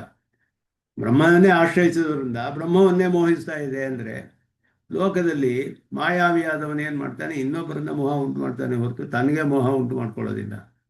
ಮಾಯಾ ಮೋಹಿತ ಇತ್ಯಾದವಪಿ ಐಂದ್ರಜಾಲಿಕಾದಿ ಮಾಯೆಯ ಪರಯೇವ ಮೋಹಿತ. ಇನ್ನೊಬ್ಬನಿಗೆ ಮೋಹ ಉಂಟಾಗುತ್ತೆ ಹೊರತು ತನಗೆ ಉಂಟಾಗೋದಿಲ್ಲ. ಇಲ್ಲಿ ಏನಾಗುತ್ತೆ ಅಂದರೆ ಪ್ರಕೃತಿ ಬ್ರಹ್ಮ ವ್ಯತಿರಿಕ್ತಸ್ಯ ಕಸ್ಯಾಪಿ ತದಾನೀಮ ಅಭಾವಾತ್. ಬ್ರಹ್ಮವನ್ನು ಬಿಟ್ಟರೆ ಬೇರೆ ಯಾರೂ ಇಲ್ಲದೇ ಇರೋದ್ರಿಂದ ಅನೇನೈವ ಕಲ್ಪನೆ, ಬ್ರಹ್ಮವೇ ಕಲ್ಪಿಸಿಕೊಳ್ಳೋದ್ರಿಂದ ಅನ್ಯೋನ್ಯಾಶ್ರಯಾದಿ ದೋಷಾಚ ನ ಇಷ್ಟ ಸಿದ್ಧಿ. ಅಂದರೆ ನಿಮಗೆ ಅನ್ಯೋನ್ಯಾಶ್ರಯ ದೋಷ ಬರುತ್ತೆ. ಬ್ರಹ್ಮನೇ ಕಲ್ಪನೆ ಮಾಡ್ತಾ ಇದೆ, ಬ್ರಹ್ಮವೇ ಮಾಯೆ ಉಂಟಾಗಿದೆ, ತನ್ನ ಮಾಯೆಯನ್ನು ತಾನೇ ಹೋಗಿಸ್ಕೊಳ್ಬೇಕು ಅಂತ ಹೇಳಿದ್ರೆ ಮಾಯಾ ಶಬ್ದದ ಅರ್ಥಕ್ಕೂ ಸರಿಯಾಗಿ ಅರ್ಥ ಬರೋದಿಲ್ಲ. ಇದರಿಂದ ನಿಮ್ಮ ಇಷ್ಟವೂ ಸಿದ್ಧಿಸೋದಿಲ್ಲ. ಆದ್ದರಿಂದ ಬ್ರಹ್ಮನಿಗೆ ಯಾವತ್ತೂ ಮುಕ್ತಿಯೇ ಇರೋದಿಲ್ಲ. ಹಾಗಾದರೆ ಅತ್ರತು ಬ್ರಹ್ಮೈವ ಸಂಸರಿತಿ ಸ್ವಮಾಯ ಇತಿ ಪಕ್ಷ ದೂಷ್ಯತೆ. ಬ್ರಹ್ಮವೇ ತನ್ನ ಮಾಯೆಯಿಂದ ಸಂಸಾರಕ್ಕೆ ಬಂದಿದೆ ಅನ್ನೋದನ್ನು ಇಲ್ಲಿ ನಿವಾರಣೆ ಮಾಡ್ತಿದ್ದಾರೆ ಅಂತ ಹೇಳಿದರು. ವಸ್ತುತಸ್ತು ಅವಿದ್ಯಾ ಅನ್ನೋದು ವಿದ್ಯೆಗಿಂತ ಬೇರೆ. ಅದು ಕೆಲವು ವಿಷಯ ಹೇಳ್ತಾರೆ, ಅದು ಹಿಂದಿನ ಶ್ಲೋಕದ್ದು. ಆದ್ದರಿಂದ ಇದೆಲ್ಲ ದೋಷ ಅಂತ ಹೇಳೋದು ಬ್ರಹ್ಮನಿಗೆ ಬಂದುಬಿಟ್ರೆ ಮೋಕ್ಷವೇ ಬರೋದಿಲ್ಲ. ಬ್ರಹ್ಮಕ್ಕೆ ದೋಷ ಬರೋದಕ್ಕೆ ಸಾಧ್ಯವಿಲ್ಲ. ಆದ್ದರಿಂದ ಮುಂದಿನದಲ್ಲಿ ಹೇಳ್ತಾರೆ, ಬ್ರಹ್ಮಣ ಜಗದುಪಾದಾನತ್ವ ನಿರ್ವಾಹ. ಹೇಗೆ ನಿರ್ವಾಹ ಮಾಡ್ತೀರಾ ಉಪಾದಾನ ಕಾರಣ ಅನ್ನೋದನ್ನು. ಮಿಥ್ಯಾಭೂತಸ್ಯ ಸತ್ಯಂ ನಿರುಪದಿಪಚಿತೆ ನಹಿ ಉಪಾದಾನ ಭಾವಂ ತಸ್ಯೋಪಾದಿಶ್ಯ ಮಿಥ್ಯಾತ್ಮಕ ಇತಿ ನಿರ್ದಿಷ್ಠಾನತ ನಾಸ್ಯ ಯುಕ್ತ ಅಂತ ಹೇಳಿ ಈ ಶ್ಲೋಕದಲ್ಲಿ. ಬ್ರಹ್ಮಣ ಅವಿದ್ಯಾಶ್ರಯತ್ವ ಅನಿವಾರ್ಯಮಿತಿ ಆಶಂಕ್ಯ ಸಮಾಧತ್ತೆ. ಮಾಯೆಯೂ ಅವಿದ್ಯೆಯೂ ಬೇರೆಯಲ್ಲ, ಮಾಯೆಯೇ ಅವಿದ್ಯೆ ಅನ್ನೋದನ್ನು ಹಿಂದಿನ ಶ್ಲೋಕದಲ್ಲಿ ಸ್ಥಾಪನೆ ಮಾಡಿದ್ರು. ಏನು ಇದು ದೋಷವೇ ಅದು ದೋಷವೇ, ದೋಷ ಆಗಿರೋದ್ರಲ್ಲಿ ಎರಡಕ್ಕೂ ಸಮಾನ. ಬೇರೆ ಹೆಸರೇ ಹೇಳಿದ್ರು, ಏನು ಹೇಳಿದ್ರು, ಇದು ದೋಷವೇ ಅದು ದೋಷವೇ, ಇದು ನಿವರ್ತಿಸಬೇಕು. ನಿವೃತ್ತಿಯಾಗುವಂಥದ್ದೇ ಅದು ಕೂಡ. ಆದ್ದರಿಂದ ಯಾವ ಹೆಸರೇ ಹೇಳಿದ್ರು ಕೂಡ ದೋಷ ಉಳ್ಕೊಳ್ಳುತ್ತೆ ಕಡೆಯಲ್ಲಿ ಅಂತ ಹೇಳಿದ್ರೆ, ಅದಕ್ಕೆ ಅವಿದ್ಯೆಗೆ ಆಶ್ರಯ ಬ್ರಹ್ಮವೇ ಅಂತಲೇ ಕಡೆಯಲ್ಲಿ ಹೇಳಬೇಕು. ದೋಷಕ್ಕೆ ಬ್ರಹ್ಮನಿಗೆ ದೋಷ ಬರುತ್ತೆ ಅಂದರೆ ಅದನ್ನು ಇಲ್ಲಿ ಪರಿಹಾರ ಮಾಡೋಕ್ಕೆ ನೋಡ್ತಾರೆ. ಮಿಥ್ಯಾಭೂತಸ್ಯ ಜಗತಃ, ಜಗತ್ತು ಮಿಥ್ಯೆ ಅನ್ನೋದನ್ನು ಮೊದಲು ಒಪ್ಕೊಳ್ಬೇಕು. ನಿರುಪಧಿ ಸತ್ಯಂ ನಿರುಪಾಧಿಕ ಸತ್ಯ ಸ್ವರೂಪಂ ಬ್ರಹ್ಮ ಉಪಾದಾನ ಕಾರಣತಾಂ ನಹಿ ಭಜತೆ ನೈವ ಪ್ರಾಪ್ನೋತಿ. ಸತ್ಯಸ್ವರೂಪವಾದ ನಿರುಪಾಧಿಕವಾದ ಬ್ರಹ್ಮವು ಮಿಥ್ಯೆಯಾದ ಜಗತ್ತಿಗೆ ಉಪಾದಾನ ಕಾರಣ ಸ್ವರೂಪದಿಂದ ಆಗದಕ್ಕೆ ಸಾಧ್ಯವಿಲ್ಲ. ಇದು ನಾವು ಅದನ್ನೇ ಹೇಳ್ತೀವಿ. ಸ್ವರೂಪದಿಂದ ಬ್ರಹ್ಮನಿಗೆ ವಿಕಾರವಿಲ್ಲ. ಉಪಾದಾನ ಕಾರಣ ಅಂದರೆ ವಿಕಾರ ಉಂಟಾಗಬೇಕು. ಆದ್ದರಿಂದ ಬ್ರಹ್ಮನಿಗೂ ವಿಶಿಷ್ಟ ವೇಷದಲ್ಲಿಯೇ ವಿಕಾರವೇ ಹೊರತು ಸ್ವರೂಪದಲ್ಲಿ ವಿಕಾರ ಇಲ್ಲ. ವಿಶಿಷ್ಟವಾದ ಪದಾರ್ಥ ಒಂದೇ ಆದ್ದರಿಂದ ಮುಖ್ಯಾರ್ಥದಲ್ಲಿ ಉಪಾದಾನ ಕಾರಣವನ್ನು ಹೇಳ್ಬೋದು, ಅಪೃಥಕ್ ಸಿದ್ಧ ವಿಶೇಷಣವಾದ್ದರಿಂದ. ಈ ರೀತಿ ನಾವು ನಿರ್ವಾಹ ಮಾಡ್ತೀವಿ. ಇವರು ಬ್ರಹ್ಮ ಒಂದೇ ಸತ್ಯ ಅಂತ ಒಪ್ಕೊಂಡ್ಬಿಟ್ಟಿರೋದ್ರಿಂದ ಪ್ರಪಂಚದ ಸೃಷ್ಟಿಗೆ ಬ್ರಹ್ಮ ಸ್ವರೂಪದಲ್ಲಿ ವಿಕಾರ ಹೋಗಕ್ಕೆ ಸಾಧ್ಯವಿಲ್ಲ. ಅದು ನಿರ್ವಿಕಾರಿ ನಿರ್ವಿಶೇಷವಾದ ವಸ್ತು. ಆದ್ದರಿಂದ ಅದಕ್ಕೆ ಒಂದು ಅವಿದ್ಯೆ ಅನ್ನೋದನ್ನು ಒಪ್ಕೊಳ್ಬೇಕು. ಮಿಥ್ಯಾತ್ವಂ ನಾಮ ಬಾಧಿತತ್ವಂ, ಸತ್ಯತ್ವಂ ತು ಅಬಾಧಿತತ್ವಂ. ಯಾವುದು ಬಾಧಿಸಲ್ಪಡುವುದಿಲ್ವೋ ಅದು ಸತ್ಯವಾಗುತ್ತೆ, ಬಾಧೆ ಆಗಿಬಿಟ್ರೆ ಅದು ಮಿಥ್ಯೆ ಆಗುತ್ತೆ. ಕಥಮನಯೋ ಉಪಾದಾನೋಪಾದೇಯ ಭಾವ. ಸತ್ಯವಾದ ಬ್ರಹ್ಮವು ಮಿಥ್ಯೆಯಾದ ಪ್ರಪಂಚಕ್ಕೆ ಉಪಾದಾನ ಆಗೋಕ್ಕೆ ಸಾಧ್ಯವಿಲ್ಲ. ಹೇಗೆ ಅಂದರೆ ಸತ್ಯವಾದದ್ದು ಅಬಾಧಿತವಾಗಿರಬೇಕು. ಮಿಥ್ಯೆಯಾದ ಬದುಕೆ ಉಪಾದಾನ ಆಗೋಕ್ಕೆ ಸಾಧ್ಯ. ಉಪಾದೇಯ ಭಾವ ಬರೋದಿಲ್ಲ ಸತ್ಯಕ್ಕೂ ಮಿಥ್ಯೆಗೂ. ಬ್ರಹ್ಮಣಃ ಉಪಾದಾನತ್ವಸ್ಯ ವೇದಾಂತೋಕ್ತತ್ವಾತ್ ಏಕಮೇವ ಅದ್ವಿತೀಯಂ ಅಂತ ಶ್ರುತಿಯೋ ಬ್ರಹ್ಮನಿಗೆ ಉಪಾದಾನತ್ವವನ್ನು ಹೇಳಿದೆ ಸ್ಪಷ್ಟವಾಗಿ. ಏಕಮೇವ ಅನ್ನೋದು ಉಪಾದಾನವನ್ನು ಹೇಳುತ್ತೆ. ಅದ್ವಿತೀಯಂ ಅನ್ನೋದು ನಿಮಿತ್ತ ಕಾರಣವನ್ನು ಹೇಳುತ್ತೆ. ಉಪಾದಾನ ಹೇಳಿಬಿಟ್ಟಿದೆ. ಆದ್ದರಿಂದ ನಿರುಪಧಿ ವಿಶೇಷಣಂ, ಬ್ರಹ್ಮನಿಗೆ ಉಪಾದಾನ ಕಾರಣ ಹೇಳಿಬಿಟ್ಟಿದೆ ಶ್ರುತಿ. ನಿತ್ಯ ಶುದ್ಧ ಬುದ್ಧ ಮುಕ್ತ ಸ್ವರೂಪಂ ಹಿ ಬ್ರಹ್ಮ ಸ್ವಸ್ವರೂಪೇಣ ನಹಿ ಉಪಾದಾನಂ ಭವೇತ್ ತಸ್ಯ ಅಸಂಗ ಉದಾಸೀನ ಸ್ವಭಾವತ್ವ. ಬ್ರಹ್ಮವು ಅಸಂಗೋ ಹ್ಯಶಃ ಮೊದಲಾದೆಲ್ಲ ಶ್ರುತಿಗಳು ಹೇಳುತ್ತೆ. ಅಸಂಗವಿಲ್ಲ, ಉದಾಸೀನಾಗಿರ್ತಾನೆ. ಇದೆಲ್ಲ ಹೇಳಿರೋದ್ರಿಂದ ಬ್ರಹ್ಮಕ್ಕೆ ಸ್ವರೂಪದಲ್ಲಿ ಉಪಾದಾನ ಬರಕ್ಕೆ ಸಾಧ್ಯವಿಲ್ಲ. ನಿತ್ಯ ಶುದ್ಧ ಬುದ್ಧ ಮುಕ್ತ ಸ್ವರೂಪ ಬ್ರಹ್ಮ. ಆದ್ದರಿಂದ ಕಶ್ಚನ ಉಪಾಧಿ ವಕ್ತವ್ಯ, ಯಾವುದೋ ಒಂದು ಉಪಾಧಿಯನ್ನು ಬ್ರಹ್ಮನೊಡನೆ ಸೇರಿಸಿ ಅದರಿಂದ ಉಪಾದಾನ ಕಾರಣತ್ವವನ್ನು ಬ್ರಹ್ಮನಿಗೆ ಹೇಳಬೇಕು. ಸಯೇವ ಅವಿದ್ಯಾ ಮಾಯಾದಿಪದೈ ಉಚ್ಯತೆ. ಆ ಉಪಾಧಿಯೇ ಅವಿದ್ಯೆ ಮಾಯಾ ಮೊದಲಾದ ಶಬ್ದಗಳಿಂದ ಹೇಳಲ್ಪಡುತ್ತೆ. ತಥಾಚ ಅವಿದ್ಯಾ ಉಪಹಿತಂ ಬ್ರಹ್ಮ ಇವ ಉಪಾದಾನ. ಅವಿದ್ಯಾ ಶಬಳಿತಂ ಬ್ರಹ್ಮ ಅಂತಲೇ ಶಂಕರರು ಮಾತಿದೆ ಉಪಯೋಗಿಸ್ತಾರೆ.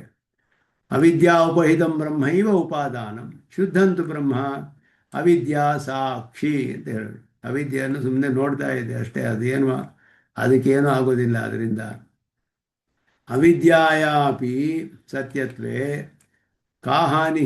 ಹೋಗಲಿ, ಅವಿದ್ಯೆ ಯಾಕೆ ಸತ್ಯ ಇರಬಾರ್ದು ನಿಮಗೆ ಅಂತ ಹೇಳಿದ್ರೆ ಅವಾಗ ಹೋಗೋದೇ ಇಲ್ಲ ಎಂದು. ತಸ್ಯ ಉಪಾಧಿಶ್ಚ ಉಪಾಧಿಭೂತ ಅವಿದ್ಯಾದಿರಪಿ ಮಿಥ್ಯಾತ್ಮಕ ಸತ್ಯತ್ವೇ ಅದ್ವೈತ ಹಾನ್ಯ ಉಕ್ತರೀತ್ಯ ಉಪಾದಾನತ್ವ ಅಸಂಭವಾಚ್ಯ ಮಿಥ್ಯಾರೂಪ ಏವ ಭವೇತ್. ಆ ಉಪಾಧಿ ಇಲ್ಲದೆ ಹೋದರೆ ಉಪಾದಾನ ಕಾರಣ ಆಗೋದಿಲ್ಲ. ಸ್ವರೂಪದಲ್ಲಿ ಬ್ರಹ್ಮಕ್ಕೆ ವಿಕಾರವಿಲ್ಲದೆ ಇರೋದ್ರಿಂದ ಆ ಉಪಾಧಿ ಸತ್ಯವೋ ಮಿಥ್ಯೆಯೋ ಅಂದರೆ ಸತ್ಯವಾಗಿಬಿಟ್ರೆ ಎರಡು ಸತ್ಯ ಉಳ್ಕೊಂಡ್ಬಿಡುತ್ತೆ. ಬ್ರಹ್ಮವೂ ಸತ್ಯ, ಉಪಾಧಿಯೂ ಸತ್ಯ, ಭಾಸ್ಕರರು ಹೇಳಿದ ಹಾಗೆ.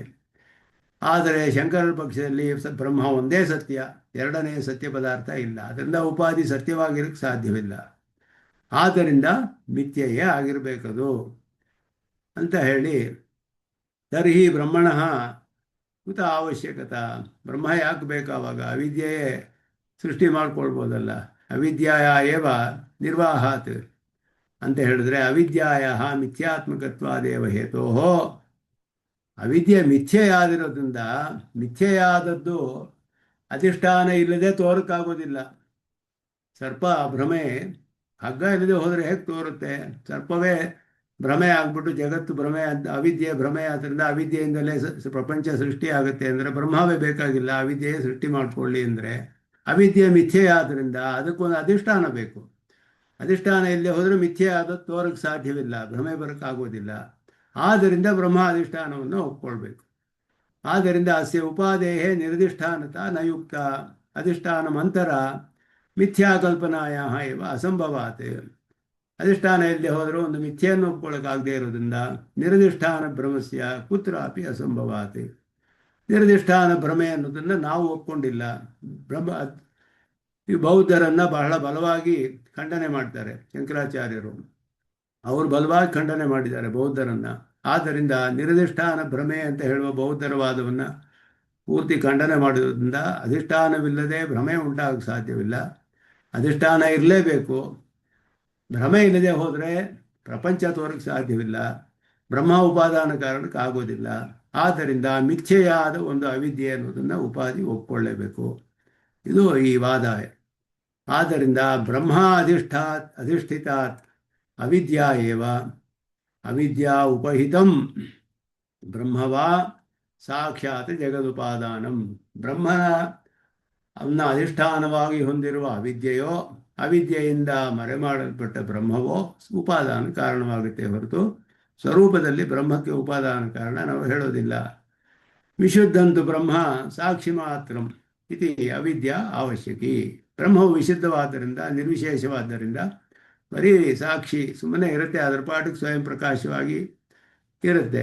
ಹಾಗೆ ತಸ್ಮಾತ್ ಏವಂ ವಿಶಿಷ್ಟಸ್ಯೈವ ಉಪಾದಾನತ್ವಾತ್ ಸತ್ಯಾನೃತೆ ದ್ವೇ ಮಿಥುನಂ.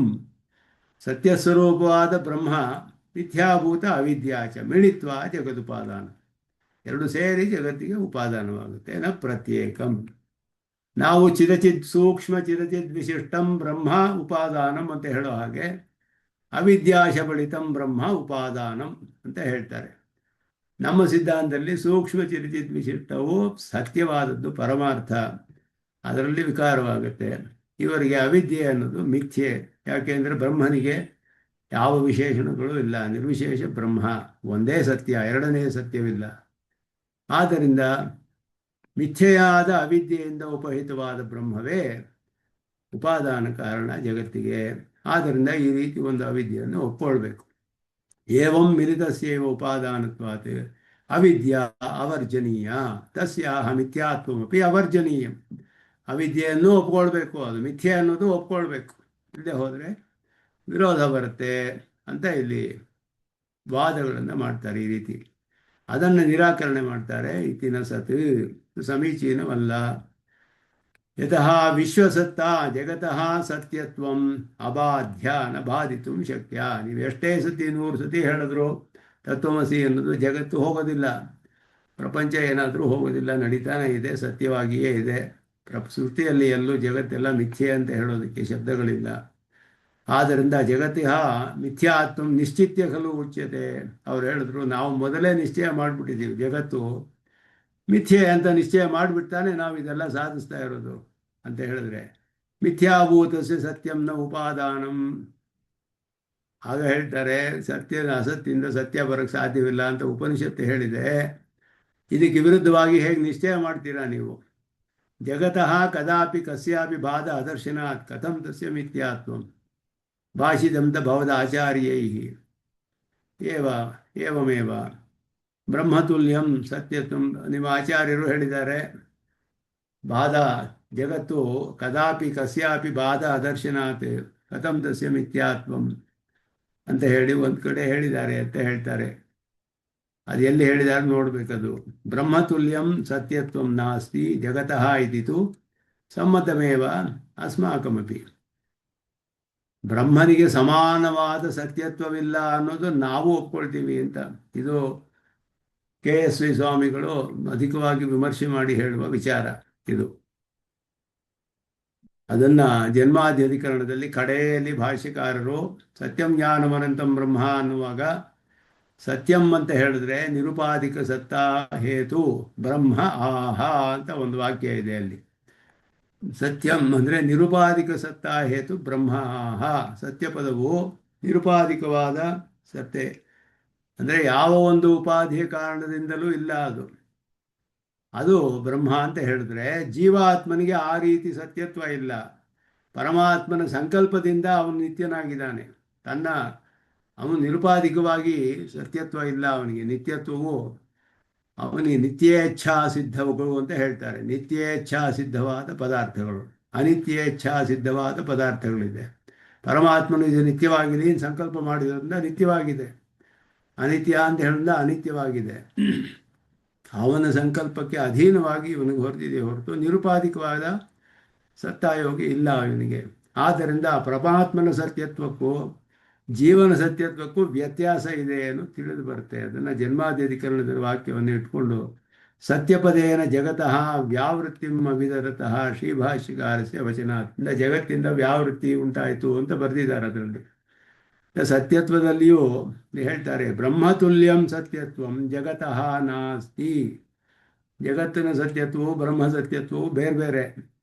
ನಿರುಪಾಧಿಕವಾದದ್ದು ಬ್ರಹ್ಮದ್ದು ಅಂತ ಹೇಳಿ, ಏಕಮೇವ ಇತಿ ಶ್ರುತ್ಯ ಸೃಷ್ಟೇ ಪೂರ್ವಂ ಬ್ರಹ್ಮ ವ್ಯತಿರಿಕ್ತ ಅಸದ್ಭಾವ ಸಿದ್ಧ್ಯ ಜಗತಃ ಮಿಥ್ಯಾತ್ವಂ ಸಿದ್ಧಂ ಅಂತ ಹೇಳ್ತಾರೆ. ಇಲ್ಲ, ಏಕಮೇವ ಅನ್ನೋ ಪದಾರ್ಥದಿಂದ ಒಂದೇ ಇತ್ತು ಅಂತ ಹೇಳಿಬಿಟ್ರೆ ಒಂದೇ ಅಂತಲೇ ತೆಗೆದುಕೊಳ್ಬೇಕು. ಬ್ರಹ್ಮವನ್ನು ಬಿಟ್ಟು ಬೇರೆ ಯಾವ ಪದಾರ್ಥವೂ ಇರಲಿಲ್ಲ ಅಂತ ಅರ್ಥ.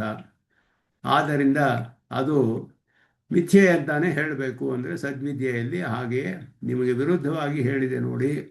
ಸದ್ವಿದ್ಯಾಯಾಂ ಚ ಷಷ್ಠ ಪ್ರಪಾಠಕೋಕ್ತಾಯಾಂ ಕಾರ್ಯಂ ಜಗದ್ರೂಪಂ ಕಾರ್ಯಂ ಸತ್ ಸದ್ರೂಪಂ ಅಸತಃ ಅಸದ್ರೂಪಾತ್ ಕಾರಣಾತ್ ಕಥಂ ಭವೇತ್ ಇತಿ ಉಪಾತ್ತಂ. ಹೇಗೆ ಅಸತಃ ಸಜ್ಜಾಯೇತ ಸದೇವ ಸೌಮ್ಯ ಇದಮಗ್ರಾಸೀದೇಕಮೇವ ಅದ್ವಿತೀಯಂ ಅಂತ ಮತ್ತೆ ಹೇಳ್ತಾರೆ. ತದ್ಧೈಕಾಹು ಅಸದೇವೇದಮಗ್ರಾಸೀತ್ ಇತಿ ಪರಪಕ್ಷಮನೋದ್ಯ ಕುತಸ್ತು ಖಲು ಸೌಮ್ಯ ಏವಂ ಸ್ಯಾತ್ ಕಥಂ ಅಸತಃ ಸಜ್ಜಾಯೇತ ಇತಿ ಕಾರ್ಯಸ್ಯ ಜಗತಃ ಸತ್ವಾತ್ ಕಾರಣಸ್ಯಾಪಿ ಸದ್ರೂಪತ್ವಮುಚ್ಯತೆ ಸ್ಪಷ್ಟಂ. ಕಾರಣವೂ ಸತ್ತೇ ಕಾರ್ಯವೂ ಸತ್ತೇ. ಏವಂ ಸತಿ ಜಗತಃ ಮಿಥ್ಯಾತ್ವಂ ಕುತಃ ಸಿದ್ಧಂ ಅತಃ ಮಿಥ್ಯಾಭೂತಸ್ಯ ಇತ್ಯಾದಿಕಂ ಅಸಂಬದ್ಧಂ ಅಂತ ಹೇಳಿದ್ರು. ಆದ್ದರಿಂದ ಈ ಒಂದು ವಾದವನ್ನು ಇಟ್ಟುಕೊಂಡು ನೀವು ಶ್ರುತಿ ಪ್ರಮಾಣದಿಂದಲೂ ಇದೆ ಜಗತ್ತಿನ ಮಿಥ್ಯಾತ್ವ ಅನ್ನೋದು ನೀವು ಮೊದಲೇ ನಿಶ್ಚಯ ಮಾಡಿರೋದು ಶ್ರುತಿಗೆ ವಿರುದ್ಧ.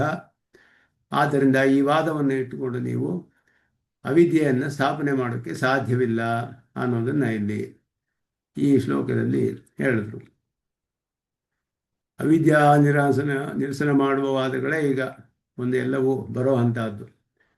ಇನ್ನು ಮುಂದೆ ನವಿಲಕ್ಷಣತ್ವಾಧಿಕರಣ ಅಂತ ಬ್ರಹ್ಮಸೂತ್ರದಲ್ಲಿ ಹೇಳಿರುವ ಅದರ ವಿಷಯವನ್ನು ಇಟ್ಕೊಂಡು ಹೇಳ್ತಾರೆ. ಪ್ರಪಂಚ ಮಿಥ್ಯೆ ಆದರೂ ಕೂಡ ಅವಿದ್ಯೆ ಸಿದ್ಧಿಸೋದಿಲ್ಲ ಅಂತ ಹೇಳಿ, ಪ್ರಪಂಚ ಮಿಥ್ಯೆಯನ್ನು ಇಟ್ಕೊಂಡು ಅವಿದ್ಯೆ ಸಾಧಿಸಿದ್ರು ಅದು ಮಿಥ್ಯೆ ಆಗಿದ್ರೂ ಅವಿದ್ಯೆ ಸಾಧಿಸೋಕ್ಕಾಗೋದಿಲ್ಲ.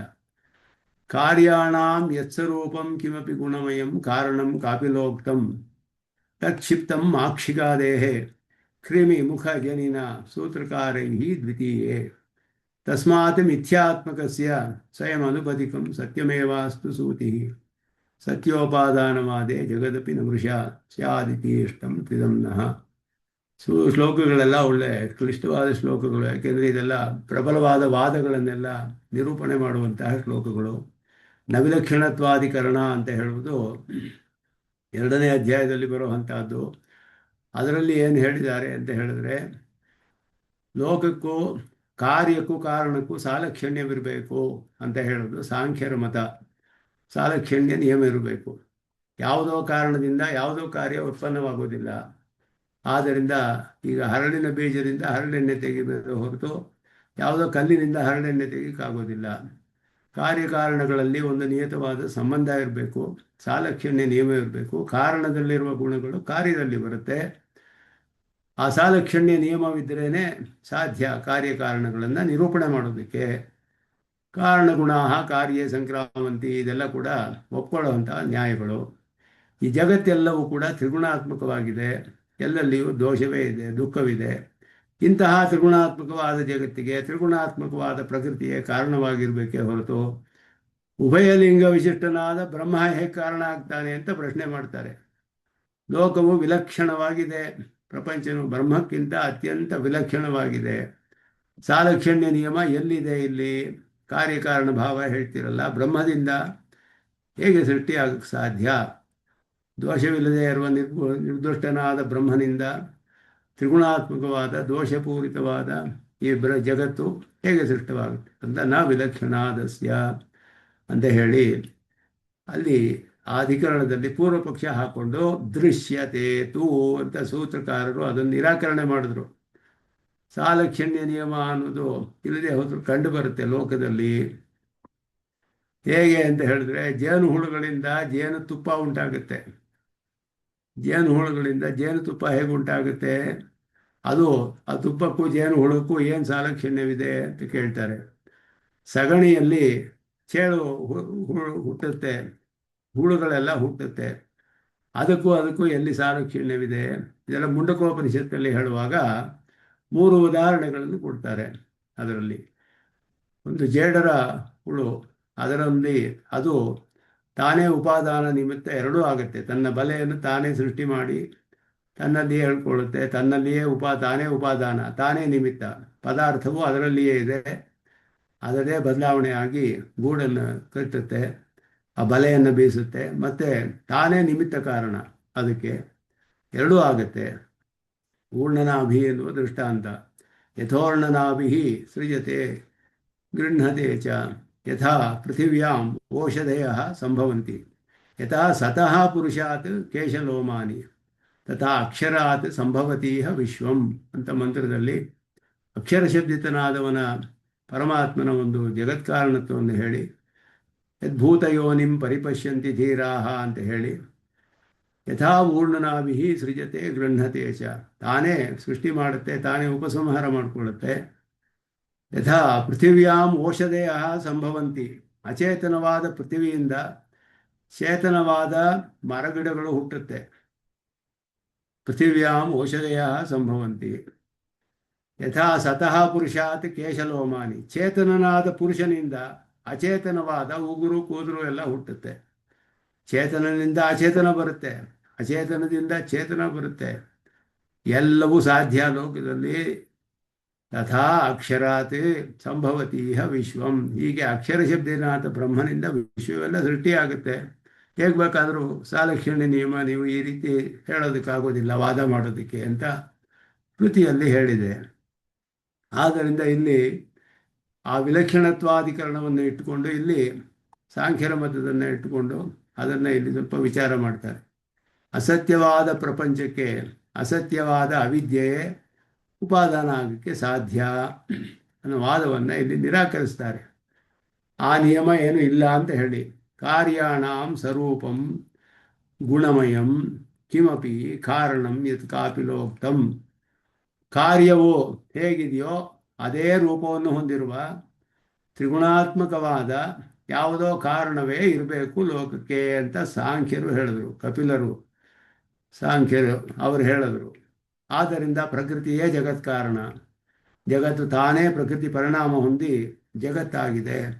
ಕಾರ್ಯಗಳಿಗೆ ಸ್ವರೂಪವಾಗಿರಬೇಕು ಕಾರಣ, ಇಲ್ಲದೆ ಹೋದರೆ ಅದರಿಂದ ಈ ಕಾರ್ಯ ಉಂಟಾಗಕ್ಕೆ ಸಾಧ್ಯವಿಲ್ಲ. ಗುಣಮಯವು, ಪ್ರಕೃತಿ ಎಲ್ಲ ಗುಣಮಯವಾಗಿದೆ ಪ್ರಪಂಚದಲ್ಲಿ, ಕಾರಣವು ಯಾವುದೋ ಒಂದು ಈ ರೀತಿ ಕಾರಣವೇ ಆಗಿರಬೇಕು ಅಂತ ಯಾರು ಹೇಳಿದ್ರೋ ತತ್ ಸೂತ್ರಕಾರೈ ದ್ವಿತೀಯ 2ನೇ ಅಧ್ಯಾಯದಲ್ಲಿ ಸೂತ್ರಕಾರದಿಂದ ಮಾಕ್ಷಿಕಾದೇಹೇ ಕ್ರಿಮಿಮುಖ ಜನಿನ ಕ್ಷಿಪ್ತಂ ಅಂತ ಹೇಳಿದ್ರು. ಮಾಕ್ಷಿಕ ಅಂತ ಹೇಳಿದ್ರೆ ಜೇನುತುಪ್ಪ, ಕ್ರಿಮಿಗಾದ್ರಿಂದ ಮಕ್ಷಿ, ಆ ಜೇನು ಹುಳದಿಂದ ಜೇನುತುಪ್ಪ ಉಂಟಾಗುತ್ತೆ. ತ್ರಿಗುಣಾತ್ಮಕವಾದ ಜಗತ್ತಿಗೆ ತ್ರಿಗುಣಾತ್ಮಕವಾದ ಯಾವುದಾದರೊಂದು ವಸ್ತುವೇ ಉಪಾದಾನವಾಗಬೇಕು. ತ್ರಿಗುಣರಹಿತವಾದ ಪರಬ್ರಹ್ಮ ಜಗತ್ತಿಗೆ ಉಪಾದಾನವಾಗೋದಿಲ್ಲ ಎನ್ನುವುದು ಸಾಂಖ್ಯದಿಂದ ಪ್ರತಿಪಾದಿತವಾದ ವಾದ. ಇದು ಪ್ರಕೃತಿಯೇ ಜಗತ್ಕಾರಣ. ಬ್ರಹ್ಮಸೂತ್ರಕಾರರಿಂದ ಇದು 2ನೇ ಅಧ್ಯಾಯದಲ್ಲಿ ಕ್ರಿಮಿ ಮುಂತಾದ ರೂಪಗಳ ಮೂಲಕ ನೊಣ ಮುಂತಾದವುಗಳು ಹುಟ್ಟುವ ನ್ಯಾಯದಿಂದ ನಿರಸ್ತವಾಯಿತು ಹೇಳಿದರು. ತ್ರಿಗುಣಾತ್ಮಕವಾದ ಈ ವಿಶ್ವಕ್ಕೆ ತ್ರಿಗುಣಾತ್ಮಕವಾದ ಒಂದು ವಸ್ತು ಉಪಾದಾನವಾಗಲು ಸಾಧ್ಯವೇ ಹೊರತು ತ್ರಿಗುಣ ಶೂನ್ಯವಾದ ಪರಬ್ರಹ್ಮ ಉಪಾದಾನವಾಗಲ್ಲ ಅಂದರೆ ಅದಕ್ಕೆ ಸೂತ್ರ ಹೇಳ್ತಾರೆ, ದೃಶ್ಯತೆ ತು ಅಂತ ಸೂತ್ರ. ತು ಅನ್ನೋದು ವ್ಯಾವೃತ್ತಿ ಮಾಡುತ್ತೆ, ಕಂಡು ಬರುತ್ತೆ. ಇಲ್ಲಿಯೂ ಕೂಡ ಈ ಸಾಲಕ್ಷಣ್ಯ ನಿಯಮ ಇರಬೇಕು ಅನ್ನೋದು ನಿಯಮವಿಲ್ಲ. ಆ ನಿಯಮವಿಲ್ಲದೆ ಇರೋದು ಲೋಕದಲ್ಲಿ ಕಂಡು ಬರುತ್ತೆ. ಯಾಕೆ ಅಂದರೆ ಸಗಣಿಯಿಂದ ಚೇಳು ಹುಟ್ಟುತ್ತೆ, ಹುಳದಿಂದ ಜೇನು ನೊಣಗಳು ಹುಟ್ಟುವುದನ್ನು ನಿದರ್ಶನ ಮಾಡಿ ತೋರಿಸ್ತಾರೆ ಅಂತ ಹೇಳಿ ಇದನ್ನ ತೋರಿಸ್ತಾರೆ. 2 ಉದಾಹರಣೆಗಳನ್ನು ದೃಶ್ಯತೆಯತು ಅನ್ನೋದಲ್ಲಿ ಕೊಡ್ತಾರೆ. ತಸ್ಮಾತ್ ಮಿಥ್ಯಾತ್ಮಕಸ್ಯ ಅನುಪದಿಕಂ ಸತ್ಯಮೇವ ಸ್ವಯಂ ಸೂತಿಃ ಅಸ್ತು. ಅಸತ್ಯವಾದ ವಿಶ್ವಕ್ಕೂ ಅವಿದ್ಯಾದಿ ಉಪಾಧಿರಹಿತವಾದ ಸತ್ಯವಾದ ಬ್ರಹ್ಮವೇ ಸ್ವತಃ ಉಪಾದಾನವಾಗಲಿ. ಅವಿದ್ಯೆ ಯಾಕಬೇಕು? ಮಿಥ್ಯಾತ್ಮಕಸ್ಯ ಅನುಪದಿಕಂ ಸತ್ಯಮೇವ, ಉಪಾಧಿ ಇಲ್ಲದೆ ಇರುವ ಒಂದು ಸತ್ಯವೇ ಕಾರಣವಾಗಲಿ. ಅಸತ್ಯವಾದ ವಿಶ್ವಕ್ಕೂ ಅವಿದ್ಯಾದಿ ಉಪಾಧಿರಹಿತವಾದ ಸತ್ಯವಾದ ಬ್ರಹ್ಮವೇ ಸ್ವತಃ ಉಪಾದಾನ ಯಾಕಾಗಬಾರದು? ಸತ್ಯೋಪಾದಾನವಾದೇ ಜಗದಪಿ ನ ಮೃಷಾ ಸ್ಯಾತ್. ಸತ್ಯವಾದ ವಸ್ತು ವಿಶ್ವಕ್ಕೆ ಉಪಾದಾನ ಕಾರಣತೆ ಎಂದು ಒಪ್ಪಿದರೆ ಕಾರಣದಂತೆ ಕಾರ್ಯವು ವಿಶ್ವವು ಸುಳ್ಳಾಗದೆ ಸತ್ಯವಾಗಬೇಕು.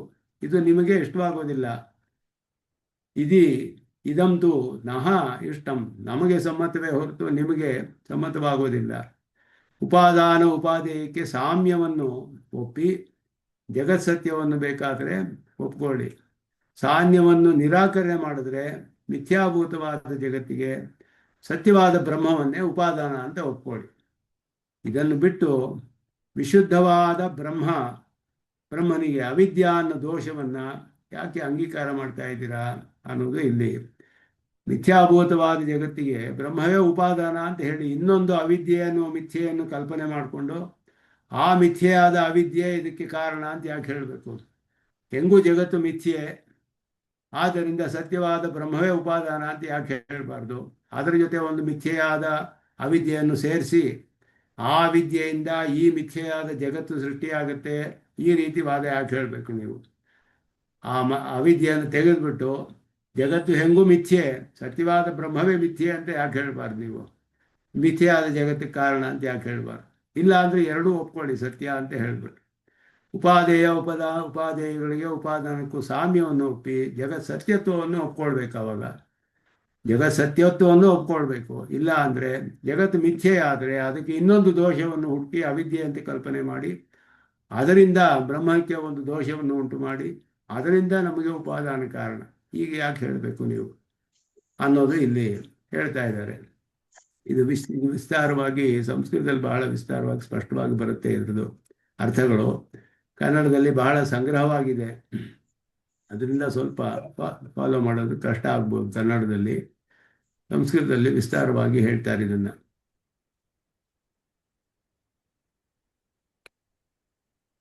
ಜಗತ್ತಿಗೆ ಮಿಥ್ಯೆಯನ್ನು ಒಪ್ಕೊಂಡ್ರು ಕೂಡ ನಿನಗೆ ಇಷ್ಟವಾದ್ದು ಸಿದ್ಧಿಸೋದಿಲ್ಲ ಅನ್ನೋದನ್ನ ಕಾರ್ಯಾಣ ಅಂತ ಹೇಳ್ತಾರೆ ಇಲ್ಲಿ. ಆ ಸಾಲಕ್ಷಣ್ಯ ವೈಲಕ್ಷಣ್ಯ ನಿಯಮಗಳೆಲ್ಲ ಇಲ್ಲ ಇದಕ್ಕೆ ಅನ್ನೋದು. ಕಾರ್ಯಾಣಾಂ ಜಗತಿ ದೃಶ್ಯಮಾನಾನಾಂ ಬಹುವಿಧಾನಾಂ ಘಟಪಟಾದೀನಾಂ ಗೃಹ ಆರಾಮಾದೀನಾಂ ಭೋಗ್ಯ ಭೋಗೋಪಕರಣ ಭೋಗಸ್ಥಾನಾದೀನಾಂ ಸದ್ರೂಪಂ ಸಮಾನ ಸ್ವರೂಪವತ್ ಗುಣಮಯಂ ಸತ್ವರಜಸ್ತಮೋ ಗುಣಾತ್ಮಕಂ ಕಿಮಪಿ ಕಾರಣಂ ತ್ರಿಗುಣಾತ್ಮಕಮೇವ ಯತ್ಕಿಂಚಿತ್ ಕಾರಣಂ ಯತ್ ಪ್ರಕೃತ್ಯಾತ್ಮಕಂ ವಸ್ತು ಕಪಿಲೋಕ್ತಂ. ಕಪಿಲರಿಂದ ಹೇಳಲ್ಪಟ್ಟಿತೋ ಅದು ಸೂತ್ರಕಾರ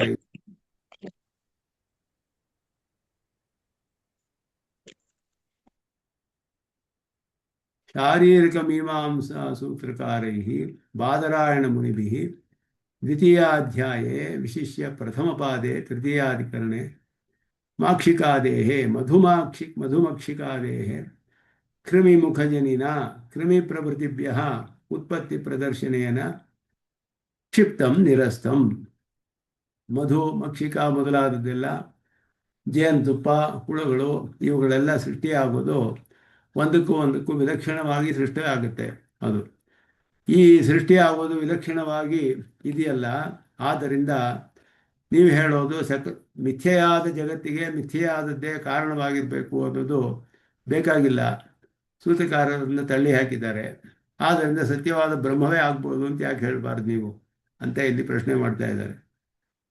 ಪ್ರಕೃತಿ ಕಿಮಾಯಾತಂ ತೇನ ಅಂತ ಹೇಳಿದ್ರೆ ಉಪಾದಾನ ಉಪಾದೇಯೋ ಸಾರೂಪ್ಯಸ್ಯ ನಿರಾಕರಣಾತ್, ಸಾರೂಪ್ಯವಿರಬೇಕು ಅನ್ನೋದನ್ನು ನಿರಾಕರಣೆ ಮಾಡಿರೋದ್ರಿಂದ ಅನುಪದಿಕಂ ಅವಿದ್ಯಾಖ್ಯ ಉಪಾಧಿ ರಹಿತಂ ಸತ್ಯಮೇವ ಬ್ರಹ್ಮ ಸತ್ಯಸ್ವರೂಪಂ ಬ್ರಹ್ಮೈವ ಸ್ವಯಂ ಇತರಾಪೇಕ್ಷಾಂ ಅಂತರಾಪಿ ಸ್ವಸ್ವರೂಪೇಣೈವ ಸೂತಿ ಉಪಾದಾನ ಕಾರಣಂ ಭವತು. ಯಾಕಾಗಬಾರ್ದು? ಯಾಕೆ ಅಂದರೆ ಸೂತ್ರಕಾರರು ಹೇಳಿದ್ರು ಸಾಲಕ್ಷಣ್ಯ ನಿಯಮ ಬೇಕಾಗಿಲ್ಲ. ಲೋಕದಲ್ಲಿ ವಿಲಕ್ಷಣವಾಗಿರೋದಕ್ಕೆ ಕಾರ್ಯಕಾರಣ ಭಾವಗಳು ಕಂಡುಬರುತ್ತೆ.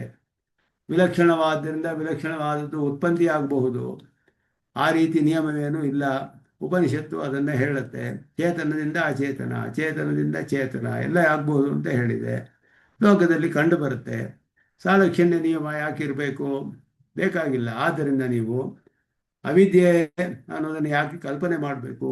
ಜಗತ್ತು ಮಿಥ್ಯೆ ಆದ್ದರಿಂದ ಕಲ್ಪನೆ ಮಾಡ್ತೀವಿ ಅಂದರೆ ಬೇಕಾಗಿಲ್ಲ. ಸೂತ್ರಕಾರರ ಅಭಿಪ್ರಾಯದಲ್ಲಿ ಸತ್ಯವಾದ ಬ್ರಹ್ಮ ಮಿಥ್ಯಾದ ಜಗತ್ತಿಗೂ ಕಾರಣ ಆಗಬಹುದು. ಸಾಲಕ್ಷಣ್ಯ ಇರಬೇಕಾಗಿಲ್ಲ ಅಂತ ಸೂತ್ರಕಾರ ಹೇಳಿಬಿಟ್ಟಿದ್ದಾರೆ. ನೀವು ಯಾಕೆ ಅದನ್ನು ಒಪ್ಕೋಬಾರ್ದು ಅಂತ ಇಲ್ಲಿ ಪ್ರಶ್ನೆ ಮಾಡ್ತಿದ್ದಾರೆ. ಪ್ರತಿ ಪ್ರಶ್ನೆ ಅವರು ಮಾಡೋದಕ್ಕೆ ಮಧ್ಯೆ ಅವಿದ್ಯಾ ಕಲ್ಪನಂ ವ್ಯರ್ಥಮೇವ. ಇನ್ನೊಂದು ದೋಷವನ್ನು ಕಲ್ಪನೆ ಮಾಡಿ ಬ್ರಹ್ಮನಿಗೆ ಒಂದು ದೋಷವನ್ನು ಉಂಟು ಮಾಡಿ ಈಗ ಯಾಕೆ ಮಾಡಬೇಕು? ತಸ್ಯ ಸತ್ಯಸ್ಯ ಬ್ರಹ್ಮಣಃ ಉಪಾದಾನವಾದೆ ಸ್ವರೂಪತಃ ಏವ ಉಪಾದಾನತ್ವ ಕಥನೆ ಜಗದಪಿ ಉಪಾದೇಯಂ ಜಗದಪಿ ಮೃಷಾ ನ ಸ್ಯಾತ್. ಇದಕ್ಕೆ ತಾನೇ ನೀವು ಮಾಡೋದಿಲ್ಲ. ಮಿಥ್ಯಾ ನ ಸ್ಯಾತ್ ಇತಿತು ಅಸ್ಮಾಕಂ ಸಮ್ಮತಮೇವ. ಅದಕ್ಕೆ ಅವ್ರು ಹೇಳ್ತಾರೆ, ಇಲ್ಲ ಇಲ್ಲ, ಸತ್ಯವಾದ ಜಗತ್ತಿಂದ ಮಿಥ್ಯೆಯಾದ, ಸತ್ಯವಾದ ಬ್ರಹ್ಮನಿಂದ ಮಿಥ್ಯೆಯಾದ ಜಗತ್ತು ಹೇಗೆ ಉಂಟಾಗುತ್ತೆ? ಅದನ್ನು ನಾವು ಒಪ್ಕೊಳ್ಳಲ್ಲ ಅಂತ ಹೇಳಿದ್ರೆ, ಹಾಗಾದರೆ ಸತ್ಯವಾದ ಜಗತ್ತು ಒಪ್ಕೊಳ್ಳಿ, ಸತ್ಯವಾದ ಜಗತ್ತನ್ನೇ ಒಪ್ಕೊಳ್ಳಿ. ಮಿಥ್ಯೆಯಾದ ಜಗತ್ತಿಗೆ ಸತ್ಯವೇ ಉಪಾದಾನ ಕಾರಣ ಅಂತ ಹೇಳಿ. ಯಾಕೆ ಅಂದರೆ ಸಾಲಕ್ಷಣ್ಯ ನಿಯಮ ಬೇಕಾಗಿಲ್ಲ ಅಂತ ಸೂತ್ರಕಾರರು ಹೇಳಿದ್ದಾರೆ ಕಾರ್ಯಕಾರಣಗಳಲ್ಲಿ. ಅಂತ ಹೇಳಿದ್ರೆ ಇಲ್ಲ ಇಲ್ಲ, ಸತ್ಯವಾದ ಜಗತ್ತು ಬ್ರಹ್ಮನಿಗೆ ಹೇಳಿಬಿಟ್ರೆ ಸತ್ಯದಿಂದ ಅಸತ್ಯ ಉತ್ಪತ್ತಿ ಆಗುವುದು ಸರಿ ಹೋಗೋದಿಲ್ಲ, ಅದು ವಿರುದ್ಧ. ಆದ್ದರಿಂದ ನಾವು ಒಪ್ಕೊಳ್ಳೋಕ್ಕಾಗೋದಿಲ್ಲ. ಅದರಿಂದ ಮಿಥ್ಯೆ ಅದನ್ನು ಮಾಡ್ತೀವಿ ಅಂತ ಹೇಳಿದ್ರೆ ನಮಗೆ ಅದು ಇಷ್ಟವಾಗೋದಿಲ್ಲ ಅಂತ ಅವರು ಹೇಳ್ತಾರೆ. ನಮಗದು ಒಪ್ಪಿಗೆ ಅಂತ ನಾವು ಹೇಳ್ತೀವಿ. ಜಗತಃ ಸತ್ಯತ್ವ ಅಂಗೀಕಾರ ತಸ್ಮಾಕಂ ಸಮ್ಮತಮೇವ. ಆಪಾದ್ಯಸ್ಯ ಪರ ಅನಿಷ್ಟತ್ವ ಅಭಾವಾತ್ ಆಪಾದನಂ ವ್ಯರ್ಥಮೇವ ತತಶ್ಚ ಅವಿದ್ಯಾಕಲ್ಪನಂ ಅನುಪಪನ್ನಂ. ಆದ್ದರಿಂದ ನೀವು ಸಾಲಕ್ಷಣ್ಯ ನಿಯಮ ಬೇಡ ಅಂತ ಹೇಳಿದ್ರು ಅವಿದ್ಯೆ ಅನ್ನೋದನ್ನು ಕಲ್ಪನೆ ಮಾಡಿಕೊಂಡು ಬ್ರಹ್ಮನಿಗೆ ದೋಷ ಉಂಟು ಮಾಡ್ತಿರಲ್ಲ, ಅದು ದೊಡ್ಡ ತಪ್ಪು, ಅದು ವಿರೋಧ ಅನ್ನೋದನ್ನು ಇಲ್ಲಿ ಬೇರೆ ಒಂದು ರೀತಿಯಲ್ಲಿ ಹೇಳ್ತಾ ಇದ್ದಾರೆ. ಈ ರೀತಿ ಯಾಕೆ ಅಂದರೆ ಅವಿದ್ಯೆ ಅವರು ಕಲ್ಪನೆ ಮಾಡಿರೋದೇ ಜಗತ್ತು ಮಿಥ್ಯೆ ಆದದ್ದು, ಅದಕ್ಕೆ ಒಂದು ಕಾರಣ ಇರಬೇಕು ಅನ್ನೋ ಕಾರಣದಿಂದಲೇ. ಮಿಥ್ಯೆಗೆ ಮಿಥ್ಯೆಯೇ ಕಾರಣ ಆಗಿರಬೇಕು ಅನ್ನೋ ನಿಯಮವಿಲ್ಲವಲ್ಲ. ಯಾವುದಾದ್ರೂ ಕಾರಣ ಆಗಿದೆ. ಕಾರ್ಯಕಾರಣ ಭಾವದಲ್ಲಿ ಸಾಲಕ್ಷಣ್ಯ ಇಲ್ಲ ಅಂತ ಸೂತ್ರಕಾರ ಹೇಳಿದಾರಲ್ಲ, ಇದ್ಯಾಕೆ ನೀವು ಕಲ್ಪನೆ ಮಾಡ್ತೀರಾ ಅಂತ ಹೇಳಿದ್ರೆ, ಬ್ರಹ್ಮನಿಗೆ ಸತ್ಯವಾದ್ದರಿಂದ ಮಿಥ್ಯೆ ಬರೋದಿಲ್ವಲ್ಲ, ಆದ್ದರಿಂದ ನಾವು ಕಲ್ಪನೆ ಮಾಡ್ತೀವಿ ಅಂತ ಹೇಳ್ತಾರೆ. ಆ ಕಲ್ಪನೆಗೆ ಅವಕಾಶವಿಲ್ಲ ಇಲ್ಲಿ ಅನ್ನೋದು ಇಲ್ಲಿ. ಶಾರೀರಿಕ ಮೀಮಾಂಸಾ ಪರಪರ್ಯಾಯಾಂ ಬ್ರಹ್ಮಮೀಮಾಂಸಾಯಾಮ್ ಆದ್ಯೇ ಅಧ್ಯಾಯ, ಇಲ್ಲಿ ವಿಲಕ್ಷಣಾಧಿಕರಣವನ್ನು ಇಲ್ಲಿ ವಿಚಾರ ಮಾಡ್ತಾರೆ.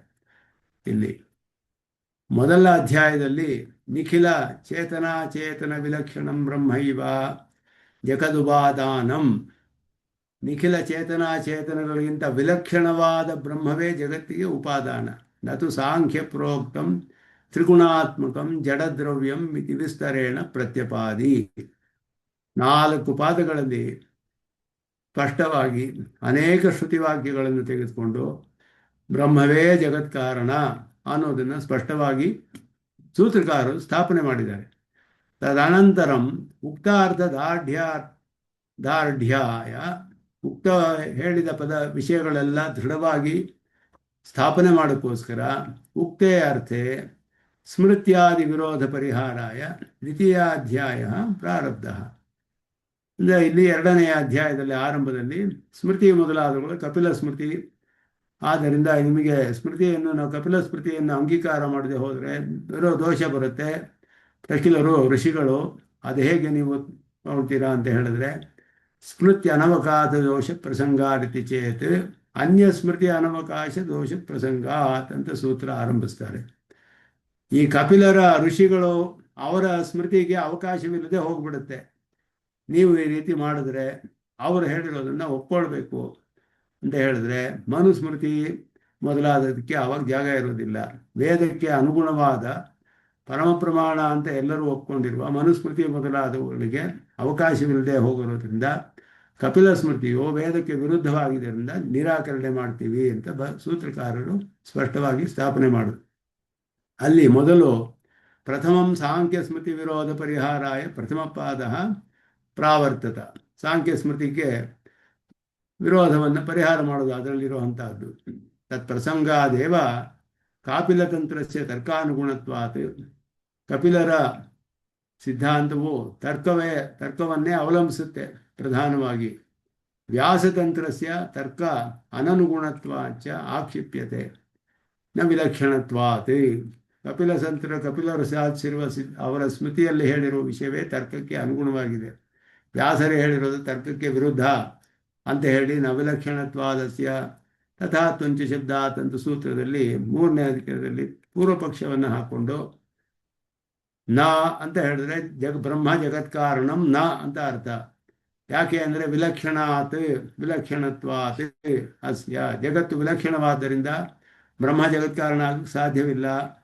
ಶಬ್ದವು ಹಾಗೆ ಹೇಳುತ್ತೆ. ಅಜಾಮೇಕಾಂ ಲೋಹಿತ ಶುಕ್ಲ ಕೃಷ್ಣ ಎಂಬುದೆಲ್ಲ ಹೇಳ್ತಾರೆ.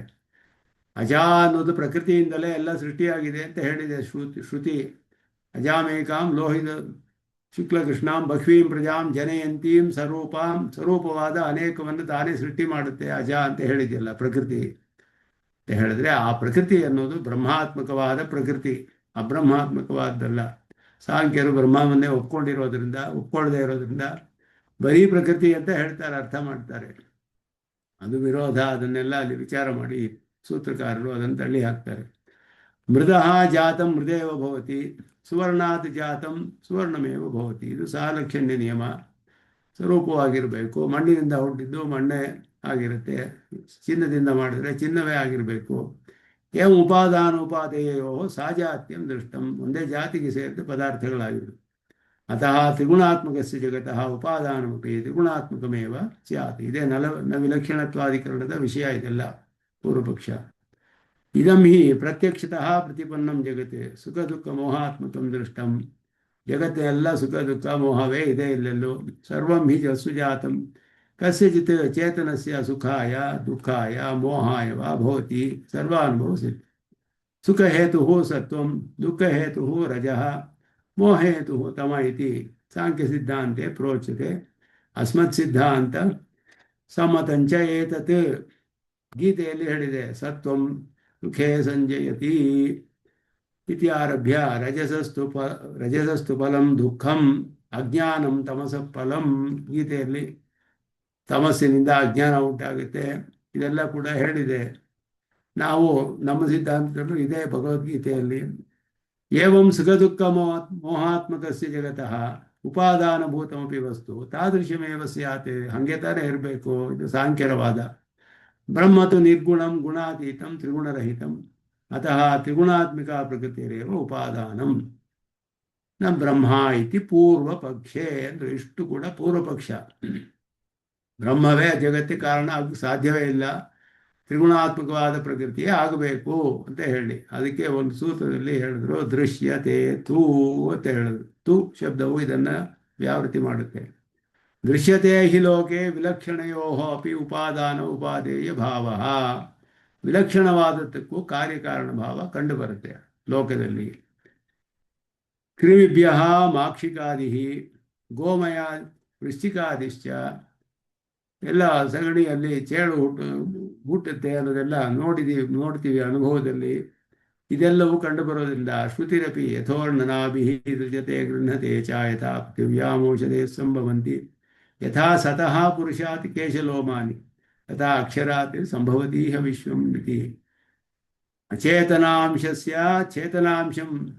ಚೇತನಾಂಶೈವ ಉಪಾದಾನಂ ನತು ಅಚೇತನಸ್ಯ ಚೇತನಂ ಚೇತನಸ್ಯ ವಾ ಅಚೇತನಮಿತಿ ಚೇತ್. ವೃಶ್ಚಿಕಾತ್ ವೃಶ್ಚಿಕೋತ್ಪತ್ತಿಃ ಖಲು ನ್ಯಾಯ. ಗೋಮಯಾತ್ ವೃಶ್ಚಿಕೋತ್ಪತ್ತಿಃ ಕ್ರಿಮಿಭ್ಯಃ ಮಧುಮಾಕ್ಷಿಕೋತ್ಪತ್ತಿಶ್ಚ ಉಪಾದಾನೋಪಾದಯೋಃ ಸಮಾನಜಾತೀಯತ್ವಸ್ಯ ಅಪವಾದಃ ತಾವನ್ಮಾತ್ರಂ ಪ್ರಕೃತೆ ಪರ್ಯಾಪ್ತಂ.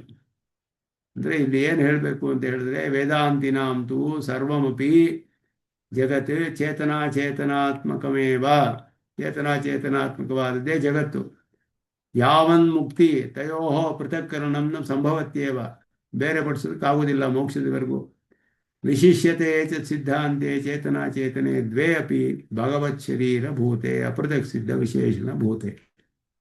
ವಿಶಿಷ್ಟಮೇವ ಉಪಾದಾನಂ ಉಪಾದೇಯಂಚ. ಪರಮಾತ್ಮನ ಅಂತರ್ಯಾಮಿಯಾಗಿ ಕಾರ್ಯದಲ್ಲೂ ಇದ್ದಾನೆ, ಕಾರಣದಲ್ಲಿಯೂ ಇದ್ದಾನೆ.